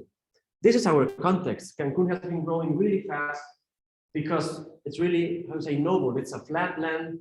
It's a nice soil. It's full of water. So the mainstream going on the outsides is flourishing, and each year it increases and goes more and more. So giving value to history and working in a Mexico City in a historic neighborhood was amazing, because it's amazing. We're getting used to this way of building the city, and I'm sure it's not the only one nor the best. Okay, this is a normal aerial photo of the suburbs of Cancun. Okay, you know, enclosed small neighborhoods with row houses that standardize people. And so working in Mexico has been amazing. Okay, this is our context in day by day Cancun, and also talking about policies and problems architects face. On the left, there's people complaining about a new building, and on the right, it's a new concrete building built by our friend Rafa Pardo in Jalapa, Mexico, in the country, that won all the prizes last few years. So we as architects work between 2 or 3 or 4 really strange and hard forces, trying to do the best we can. No? Government and policies, social housing, no? Progressive and vanguardia architecture. That's Puebla, no? So I am really sure. There you go. Yes. No. Schumacher says in Small is Beautiful, a book from the 70s, thinking about economic growth and philosophy, that we can't bring models of the first world to third world. And this is happening, no, in Puebla, and I'm sure we're all it's all confusing for the market, for the architects, and for the money. This is the latest and hottest building in Cancun. No, I will not talk about it. But then suddenly we find Mexico City, downtown. It's as Rodrigo's last presentation and Eduardo, Mexico is so vibrant and so has the best and the worst, in a nice way of saying the worst. It's so complicated. So I think, and I celebrate the brave money Rodrigo and his partners have, and then the energy, for example, that Eduardo also brings to the recipe. So as you see, this is the building that we will talk about. Okay? This one. Now, this one is another development from Urbano, which Eduardo designed, and so it's already built. It's almost done. There you go. Okay, here we go, and we'll get closer. It's a 1850 building, around 1850, almost 200 years of age, with 3 patios, 2 square patios and one narrow patio. And I was like, after working in Cancun with all this context, it was amazing to go back to Mexico City and work with a really important and really team, how to say, a productive team, which is Somos Hacha. Somos Hacha is Urbano's partner in this. And I say, remodeling this kind of buildings, it's not about the architect, it's the daily war of improvising and getting solutions on site, not knowing how much they will cost. So it's an enormous effort of reinventing and reusing these buildings. And I think the work Urbano has done in the past 10, 12, 15 years is just amazing. With young people, with brave money, saving all these works in other condition, in other contexts, they will be torn down in the same condition. We saw the pictures a few minutes ago. No, this is just the construction finally ended. 3 years of construction, of course, the pandemic kind of, but there's history behind these walls. It's amazing. This is in 1968 in the, no? No, hold on. He's the former president of Mexico. Juan Cedillo. Ernesto Cedillo in the, And a young guy. this one. This one. very famous picture because he was one of the, he was a student then, and he was one of the writers who studied Polytechnico, so that's a picture of him. I wasn't sure about that. Nice. So there you see, Emilio donde is the street, is just in the main downtown historic of Mexico City. This is the original facade in 1913. It's called the Escena Trágica, the tragic tent. It's when there was a riot to get down former President Madero. So this is the story of our country. It's amazing how much information we've seen: earthquakes, riots, the people on the streets, no? So it's amazing the way we have to manage to get this work. And the architect is just one piece of the puzzle, no?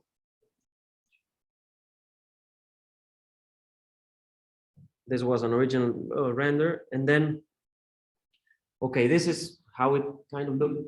Of course, this is the original building. A two-story, really high-story spaces. And then we added another duplex on the top. Always Ina, which Valeria just talked about, was really aware of the view from the street. So you can see almost anything. And that's okay, but maybe I think it's not always okay, no? And as you can see in this section, the building is going on the left because it was almost not, you said 15 centimeters. That's not too much, eh? Between that. This is 1.5 meters, okay? It was like this, the building. And of course, the new entrepisos, the new floors, we have to put it on level. So we were like in a stair going on the back. And this black line is the new level from which the new building starts, no?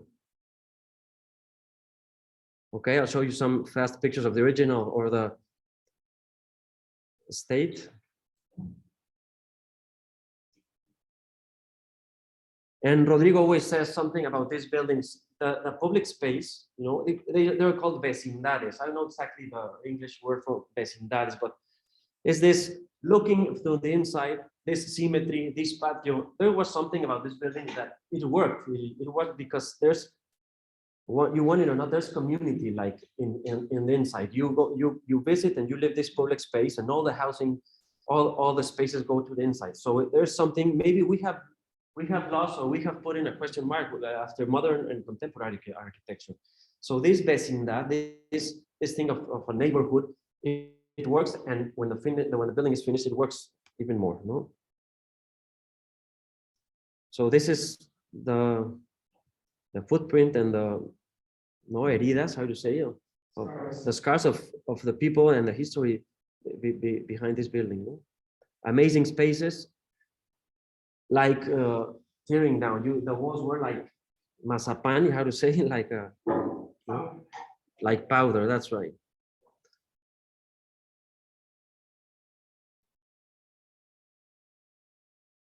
So, okay, there was, as Eduardo said, not much to do with the original spaces, but we organized one, how to say, crujía, or Structural frame? well, like one structural frame housing units and 2 structural frame housing units. So this is the ground floor, and then the mezzanine ground floor. We put some metal beams with wood as a floor, so you have the private space on top. In this 4.5 meter, I don't know, like in feet, but I will do it later. This is an example of a 2 structural frame housing units. And when I see this, it's because the walls were so thick. There's we say in a funny way that the memories or the history of the building wasn't those walls, but they were like, I don't know, like 5 or 7% of the whole square. So for the price, that was a question: is history? How much is history? No, This is the newest on the top floor. Of course, there wasn't an asymmetry really obvious to follow. And this is what like the strategy in this thing about Valeria said about taking easy to take down or removable. I was like, no, we have to really get into the building. This will not be, I don't think, we don't want to tear down this investment in a short term. So this is the original space. We open this holes in the wall. We put these new light beams that work together with the original structure instead of working separately. That's a structural principle. So that was the first idea of the typical unit. These were like a 500 square feet, 1 bedroom unit with, of course, a little bathroom on beneath, kitchen, living, and then a bedroom on the upside with a bathroom. And this was a two structural frame typical unit. This thing about not seeing anything from the street was, but we saw in Rodrigo's presentation a couple of projects. When you see the intervention and you see contemporary architecture, and I think it's also interesting. You know? INA was really, INA is the organization Valeria was talking about, was really strict in the criteria of how we were gonna put this thing on top of the yellow line. So we had to follow the same openings as the original building. Okay, but there's an interesting thing. The original height was like 4.5, it was 4.5, but we need almost 6 for the new. So we repeated that 4.5, and that made a nice scale intervention. We'll see in the pictures. And of course, never touching the original wall on the left, which is the original facade that follows through the patio. And then the mess began. It was amazing, the job on the construction site with this guy, Somo Sacha, the architect and partners. They did this by themselves every day, taking care about details, money, and we had to, how to say, restructure all the walls. And then this is a few pictures of the before and after, no?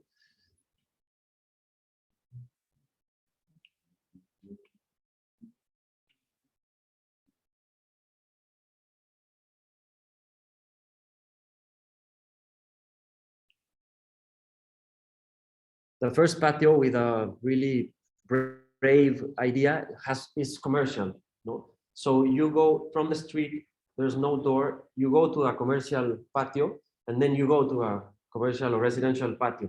So that's part of the things Re Urbano is always insisting in how the city affects the building and vice versa.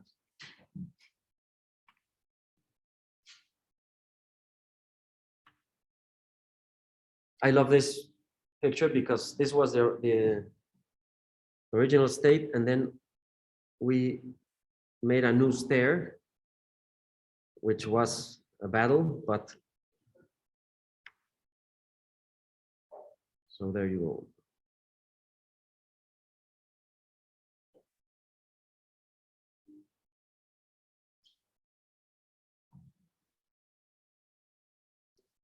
So it's amazing how we put value in the history buildings now, because during the 70s and 80s, I don't know where INA was. I mean, half of the beautiful and protected buildings we really love now were torn down, and instead there were international style towers built. So I celebrate also that there's something going on in this 2020, that history and the city is really being revaluable. And I think as architects, we have to think much more in that than in just in our design, no? Okay, I think that's pretty. This is the new part on top. We try to replicate the beams with concrete. And this is the team. Somos Hacha. Re Urbano is here with Rodrigo as well. And well, thank you very much. We will talk about a little project in Cancun. We've been working. Victor, my partner, is gonna. And as I said, it's not working with not beauty, not heritage, not patrimony, no, this historic thing, but instead working with infrastructure and location in the city, which I think our country needs a lot. Okay, thank you. Wonderful, Juan. And as Juan mentioned, Victor and Juan work together, so we are just seeing the same presentation, but this is the second part. All right, so let's get started. Just scrolling down, right? My two fingers. There you go. And other two.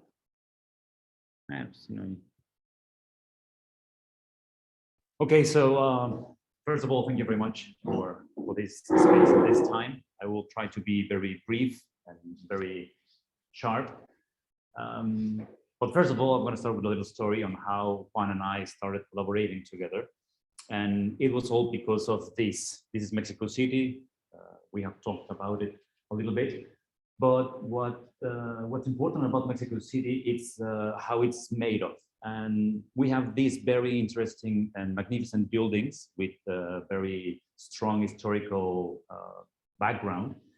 But the 80% of the city is made of housing, just individual dwellings all around the city. So all these magnificent buildings are held together by housing. And I say this because it's something that Juan and I have always shared an interest in. And when I met Juan, he was my teacher. Like he said, you know, you just have to keep going and keep going. That's why I love this image of Albert Einstein. He said, like, life and open braces architecture is like riding a bicycle. If you don't want to fall, you just have to keep going. So that's what I did. I went abroad. I did my master's in Europe. I went to work in architectural offices. I came back to Mexico. I worked for Infonavit. And I mentioned this because working for Infonavit in Mexico City, we were trying to change these 80% of the housing that compounds the city, but with the social background policy, which is the social housing policy is very complicated in Mexico, but it gave us the opportunity to work in Cancun. I'm going to tell you why. While I was working at Infonavit, I realized that everything we do as architects somehow is related with people. We work for the people. What we do will always be related to people. If we design this building, people are going to use it. If we design this campus, people are going to study in it. Whatever we do is related to people. So then I resigned my position at Infonavit because Juan, which is very enthusiastic about what we do, called me and said, Victor, we have this opportunity to do something in Cancun. So I resigned, I moved to Cancun, and then we find this city, which is a very new city. It was designed and conceived in 1950s. So it's 55 or 52 years old, which in history, I mean, it's not even older than Emilia Donde. Emilia Donde has more history. It has 250 years and Cancun has only 50. But it has grown a lot. And in this part of the city here, you can see this. This is like the richest part of the city. We have big houses with the yachts in front of the house and a lot of money and the Shark Tower. But right here at the north, we have Colonia Donceles. Colonia Donceles is a social housing development from the 80s. So it's something that Infonavit, the office I was working with, did in the 80s. Social housing in Cancun, which is this, it's 20 hectares of social housing with 1,100 dwellings. So a lot of people in that area. And then we realized that Cancun this part of the city was completely neglected. We're talking about refurbishing, we're talking about recovering infrastructure, and we're always talking from the walls to the inside. We are never talking, or we haven't had the opportunity to talk from the walls to the outside. I believe that Eduardo has talked about it, Valeria talked about the importance of the INA, Juan talked about ACHA, but we haven't, Emilio Donde, but we haven't talked about the importance of recovery and keeping the urban fabric that connects all of us and everything that we do. And in Cancun, Juan found this opportunity to do it. I'm going to show you some images of before and after. This is the first building Juan did with some brave money, as he calls it, from his cousin. Completely neglected, a corner, abandoned. It was a squatter house, drug addiction, everything was bad about that corner. So then they tear down the house and build the first Donceles. But the main condition of these Donceles was that a part of the investment for the building should be invested in public space. That was the rule. You can do pretty much whatever you want. You can do housing, you can do, but one part of the budget needs to go to public space. That became the rule for Donceles, and you can see on the left hand side the corridors, the pedestrian walkways were completely abandoned, broken, and these first Donceles recovered that. You could see the change in the way people live. People started painting their own houses. When they saw that this pathway was recovered, they started trimming the trees, refurbishing their own houses, like giving them, it gave them the sense of being able to recover what they once lost. Then we have Donceles Dos, which was in front of a park. You can see the park is abandoned. Nobody gave maintenance. There was no kids playing. Even though there is a very big population and a lot of kids in this neighborhood, nobody was playing there. And then came the intervention. And with this intervention, the park was recovered. And what happened when you recover the public space and you have a hot climate and a fountain, kids, they come from everywhere to play. And then we realized that this could generate a new way of giving back something to the city, reusing the infrastructure. And in the end, you can see how Donceles, these are the last 3 buildings we did. We're showing you the buildings not because we want to talk about the buildings, but we need to make we need to be clear that recovering the public space is not possible if you don't have a housing project on the back that can give you the money to do it. The right-hand side of the image, you can see we can appreciate the golf course from the fancy development. And on the left-hand side, you can see how this social housing fabric, urban fabric is very tight. And this is something that Diego Rivero mentioned. The tensions in Mexico are always like this. You have the richest part of the country in face-to-face to one of the poorest. It happened in Santa Fe, it happens in Colonia Donceles, it happens in the center of the city. So this is a constant thing in Mexico. Degraded public space, abandoned public space, nobody was using it. There was a lot of garbage. There was a lot of we call it cascajo, what comes from rubble from demolishing an old building. Just have it there. And then we made the first intervention. The idea is that you have public space in direct contact with commerce premises, so that people, as you mentioned before, what happens in the first part of the building is very important. It doesn't matter what happens on the upper floors, but if you have commercial venues, if you have offices, ateliers, shops in direct contact with the public space, then everything starts to reactivate. So that was the recipe we used. This is the other side of the plaza as well. The car gaining space, which was supposed to be for the people. We take them out. We build the other building, and with this we had the whole plaza contained. Once that the whole plaza was contained, we were able to recover it. So it was not, from the first image, it was not a plaza, it was a street.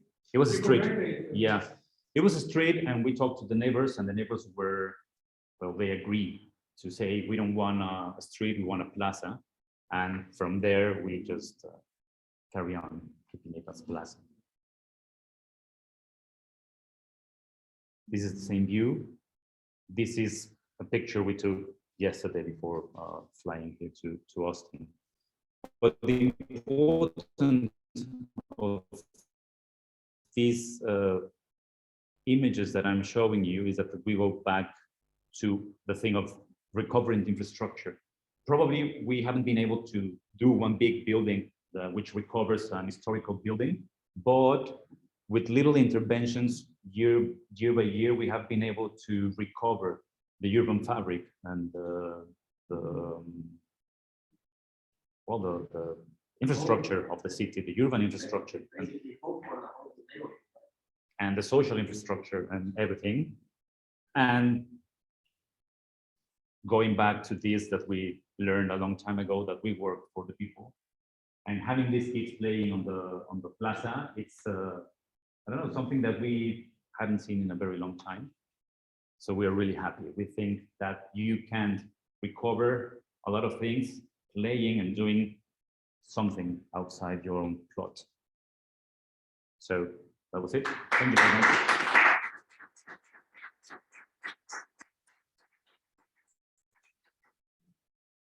All right.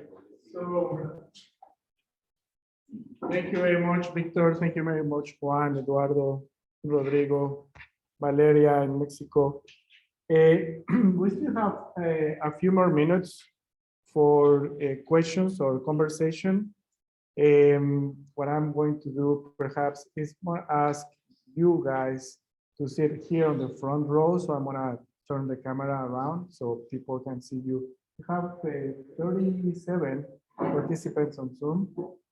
You're fine, yes, just right there. Juan and Victor, if you guys want to join. Valeria, if you are still around and you want to turn on your camera. So I'm opening the floor for questions. If there are any.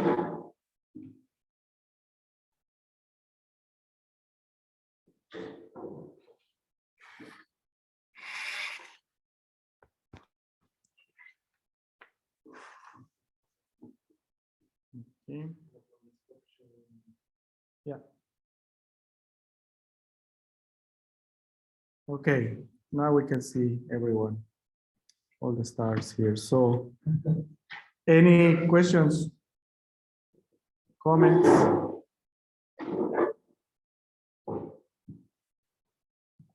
Yeah, Dana. Hello, good afternoon. Just a second. Yeah, we can hear you. Yes, hello, good afternoon. Hi, can you hear me? Yeah. Thank you for this conference. It's very enlightening. I have a question, particularly for Ms. Valero. I would like to check something. She was very strict regarding how to renovate buildings, old buildings, because she talked about the integrity, the authenticity. She particularly put points about being minimum interventions, like she had these rules to follow for these buildings, the cultural heritage. And I was wondering about, like, because sometimes there are buildings that we want to renovate, like in times of recovery after a certain problem, like, for example, after an earthquake or a blast or something. What are we going to do? How are we going to deal with this? How do we go about it? Are we going to renovate just the way she talked about and be very strict about it? Or are we gonna do something like more in a sustainable way and see what the people of the city want, and like take into consideration the human factor and have a sustainable intervention? Like, for example, I'm talking from Beirut. I don't know if you know what happened 2 years ago with the with the blast that happened. Like a quarter of this, 1/3 of the Beirut heritage for the buildings, they got affected. And now we have this question: how are we going to renovate these buildings? Or should we? The question is now, like we had a symposium last week, and the question was, are we going to renovate them just the way they used to be? Or are we going to try to take into consideration the needs of the city dwellers, which are really poor people? Very few people used to live in these homes were rich, just like this. The examples she showed, they were restaurant owners that can renovate just the way these homes used to be, or because most people that used to live in these homes were very, very poor. But the examples like I think Mr. Eduardo or Mr. Carral showed were very, very nice examples of how we can renovate, taking into considerations what the city wants or what the people that are going to come and like the needs of the city, like taking what I think is the sustainability of, I don't know if I'm making myself clear. Yeah, like looking for the future, because I don't know if we're gonna take, because these homes, what I'm talking about, are only 2 stories or 3 stories.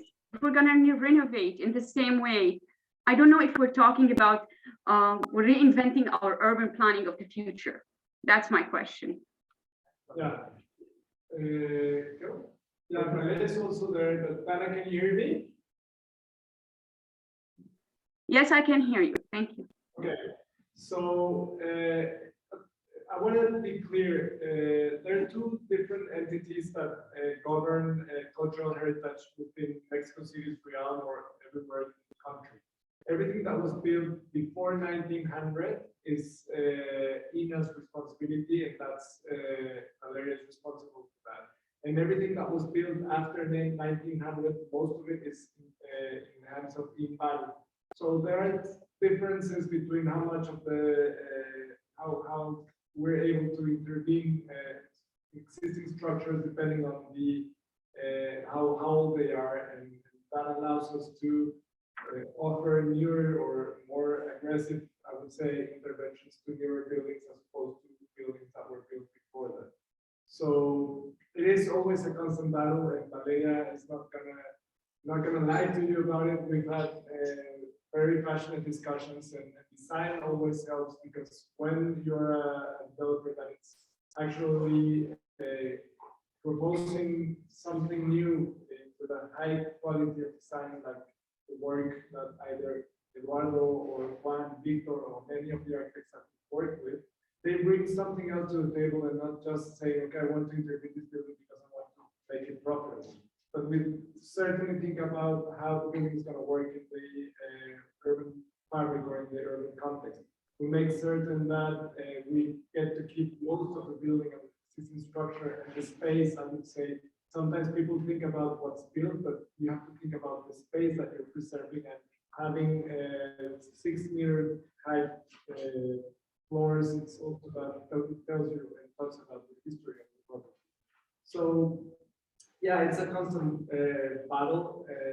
It's very hard to find people, and it's also very expensive to renovate buildings. And we were talking about also the economic differences. It's very hard to provide affordable housing within existing cultural heritage buildings, because renovating them is very, very expensive. So what we're trying to do, and I wasn't able to show a little bit more of our presentation, is basically a way of doing activism, urban activism, and being involved with the authorities to make sure that we get a way of collaborating with good architects, mayors, institutions, to make sure that we can provide solutions for what's needed.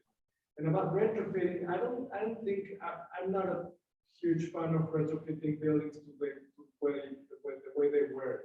I think if you already have something that's valuable and it's there, I think it's better, and it's actually more sustainable, I would say, to preserve things kind of the way they are right now. What you have is good, even if they were probably intervened in prior years. But I think we have to be responsible of the energy and of the materials that are going to be used. So the more that we can preserve when it's something that we can work with, it's useful. I think it's a better way of thinking about sustainability as well. So it's a huge discussion. I mean, Valeria, I don't know if you want to say something. I mean, we've really made an effort. I know Valeria's made an effort with their team, and we've made an effort with Juan, and specifically I'm talking about Juan because we only have 2 projects that we have to be dealing with construction prior to 1900, and one is one of them, and the other one is something to do with oil that we presented on. So I don't know, Valeria, yeah. Yes, can you hear me? Yes. Yes, I wasn't able to hear you very well, Rodrigo. So I sure missed some things that you just said. But I just want to be precise in some things that maybe are behind the question of Dana. So she's worried about the like a very strict criteria, no, for the restoration, the intervention of these spaces. So what I showed was a general criteria. I mean, every case is different. So we have to study case by case, building by building. And the needs are also different. So of course we have to study the needs. We have to be very clear about the contemporary needs, wherever they are. And of course the persistence, the cultural heritage has to be transformed, has to be reinvented. But this in a complete respect and knowledge, no, of the past. But this transformation is necessary to be adequate to the new needs, no, to the contemporary needs. And of course, contemporary architecture has to leave a mark of a time. But let me repeat, but with respect, no, to these historical structures. So, and I also said that these coexistences are of social nature. So it concerns all the collective memory, all the citizens, to protect them and to use them.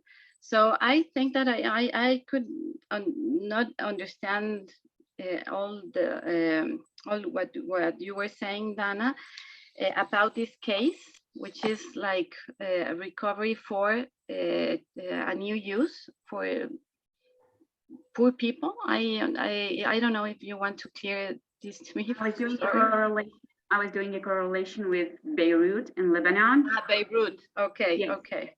Because we've got a lot of these buildings, and we are questioning because they are UNESCO World Heritage and they have been classified. How are we going to renovate them? The problem is that if they are going to be renovated just the way they are, we are going to face gentrification. Because like the only homes that were originally before the blast that were renovated in their actual form and they were performing perfectly, they were just like the examples that you've shown. One was a high-end restaurant. The other one was owned by the international fashion designer, Elisa. The others were rented by very, very poor people. Now, the problem is that after they are going to be renovated, probably the original owners are going to take these homes back, or they want to just destroy them in order to build skyscrapers. So now, this is the question that I'm asking. If the UNESCO puts these very, very strict rules, and we're not going to adapt we're going to invent our urban planning and change, we are going to face gentrification. It's almost a quarter of the city, more, 1/3 of the city. Yeah, thank you. but also UNESCO talks about the people and giving them back this heritage. So it is important to analyze case by case, but I agree that we don't want to, sorry if I don't use the right word in English, but to reinforce gentrification. We want to make projects for people, for even I may say to the original inhabitants of the city and of these spaces. So yes, we have to think in a broad way, and also I would like to precise that heritage is not only tangible heritage, but also intangible one, and the people, the culture, I mean, all the traditions are part of this enormous heritage. So we won't, I mean, it will be a mistake to just see for and to work like to preserve the tangible one, no, the tangible heritage. So we have to take everything into account. But I agree, and the examples that I show, I mean, there are like very known buildings, no, in Mexico, and the interventions were major. But we also see a lot of projects which are not of this scale, and that have to do more with people and giving them back, like and I am sorry, I forgot the word, but un espacio digno, you know, and thank you. Wonderful. Thank you very much for your question, Dana. I think it does is loaded with a lot of you know, a lot of meaning, a lot of information that we could just keep going. As I mentioned to Valeria, you know, separately, I think she set up a very good ground foundation for us to have a conversation. It's always the case. I'm gonna just open. There is another question by Celine. I don't know if you are still around. Or, yes, I am here. Okay. Yes, please. Can you Hello. ask your question? Actually, I think you were in touch with my husband Julio. Oh, sorry, we're at the airport flying back home at the moment. Actually, we recently purchased a vecindad in Puebla, a beautiful vecindad. It was a gem that we found, and we're super excited about the plans we have for this.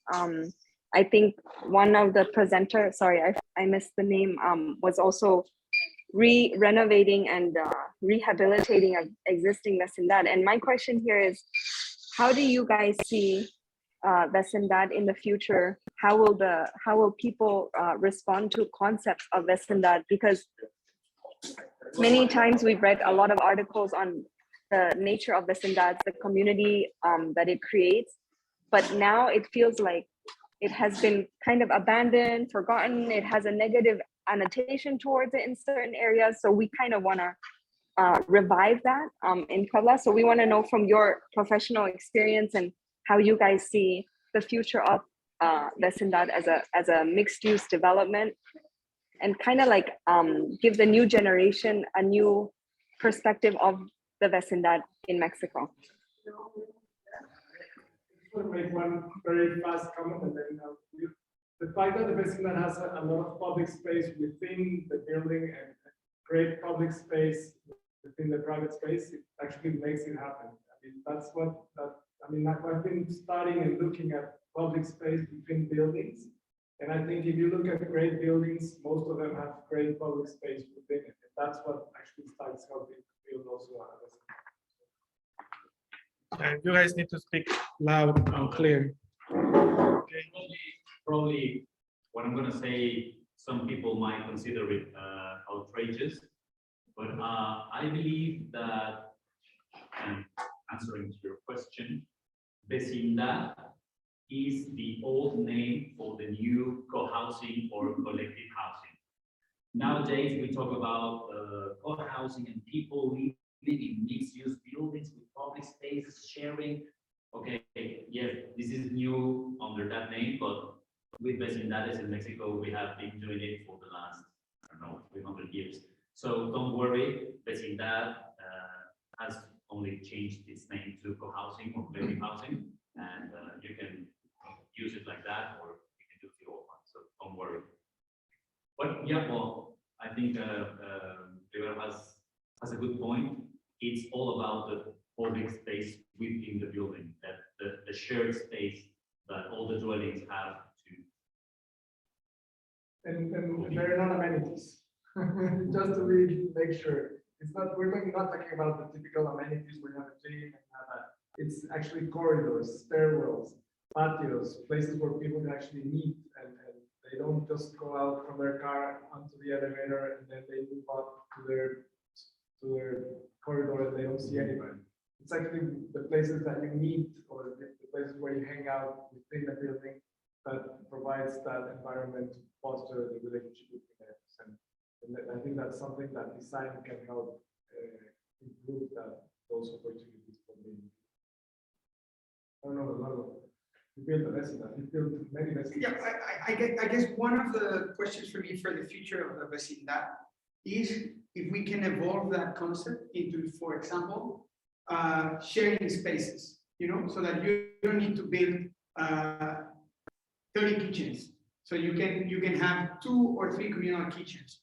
Or in a way, what Juan and Victor are doing into sharing public spaces on top of the areas. So, because many of the vecindads in Mexico come from poverty. It's a concept of the minimum housing unit. So how can you evolve that to deal? For example, if we extrapolate the model between vecindads and then squatters in the mountains, so where or even the formal casas the formal housing units from the government. So can we do something better in terms of recycle? One vecindad to make it a housing unit, whatever. I think that we have seen some great examples. But if we try to deal with the concept, how can we evolve that concept, and how can that deal if, for example, with vecindad, by creating small, very dense units, we can bring social housing back to the central areas of the city? Because now the housing units in Mexico are 2 hours away from the city, and they are being abandoned because if you need to spend 3 hours to go to and 25% of your salary to get to your job, it's not very efficient. So I think can we make vertical vecindades? Can we make more? So I think it's not maybe just about recycling the existing things, but of thinking of the concept. That for me would be and I don't know the real answers. I will need to think more about it, and maybe it's a topic of universities and everything. But I think it's more on that thing, more on recycling. Does that make sense? Wow, thank you so much. That was a lot of very, very useful input. And by the way, the presentation on the warehouse in Barcelona gave us a lot of goosebumps. A lot. It was a beautiful, beautiful finish, really. Wow. Thank you. Very inspiring. Thank you. Absolutely wonderful work. Any other questions or comments from the audience out there?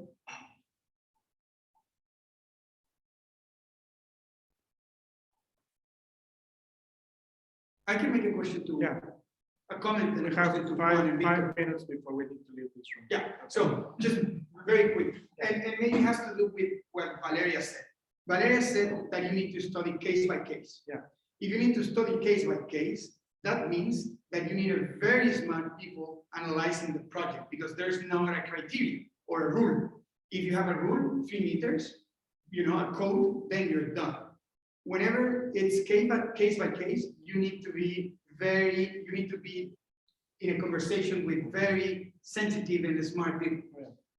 I think Juan and Victor, with their recycling of their neighborhood, in some cases, they have invented their own rules and putting a lot of effort and money, and they are betting on getting things done. So I will ask them a question between the legal framework or even the framework in which normal developments will happen and the way they need to operate. Because if they will do it through the normal thing, nothing will happen and that will still be abandoned. So maybe I think if they can elaborate on that would be very useful. Well, yes, Donceles is the neighborhood in which we've been working 5 years ago from. It's an example of how rules cannot make sometimes a city a nice city. We have been struggling with government, with neighbors, and this has been done with a lot of money, of course, with brave money. We have a group, money is behind us, and we do the things day by day. We try to be cheap or thin in costs. We get the permits, we buy the land, we build, and then we manage the business. That's a particular way of doing architecture. Architecture is not the main thing in this whole circus. But yes, we always compete and we always question the rules, because if the rules have not been able to build a democratic and mixed nice city, because that's the truth, I think we have to, it's a nice time to really put on a balance which rules are important and which we have to really be on top of them to make what we need to do. We are building a city as we think we have to build it, not the way we can build it because of codes. So it's typical Mexican, and I think there's a lot of things to question and to improve in codes and rules in our country. Yeah, but also I think there is some sense of, flexibility, right? I mean, the fact that you guys have been able to do those type of things mean that there is room for stretching it and figuring it out, which I think in contrast with other places like perhaps here in the US would be pretty much impossible. But the thing, and I believe it's very important to be able to find the loophole. You know, so the regulation says you cannot paint any building in pink. Okay, but it doesn't say anything about purple.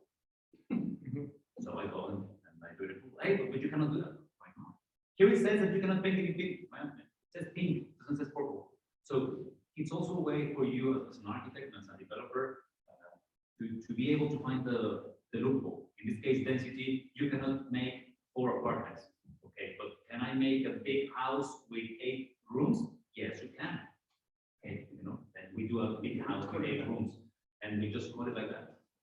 So I think it's very important to be sharp all the time. Yeah, but it's still a lot of risk involved. Yeah, and that's what I was telling about. That's why I showed the code. I mean, it's a 1997 building code that we have to deal with. It's impossible.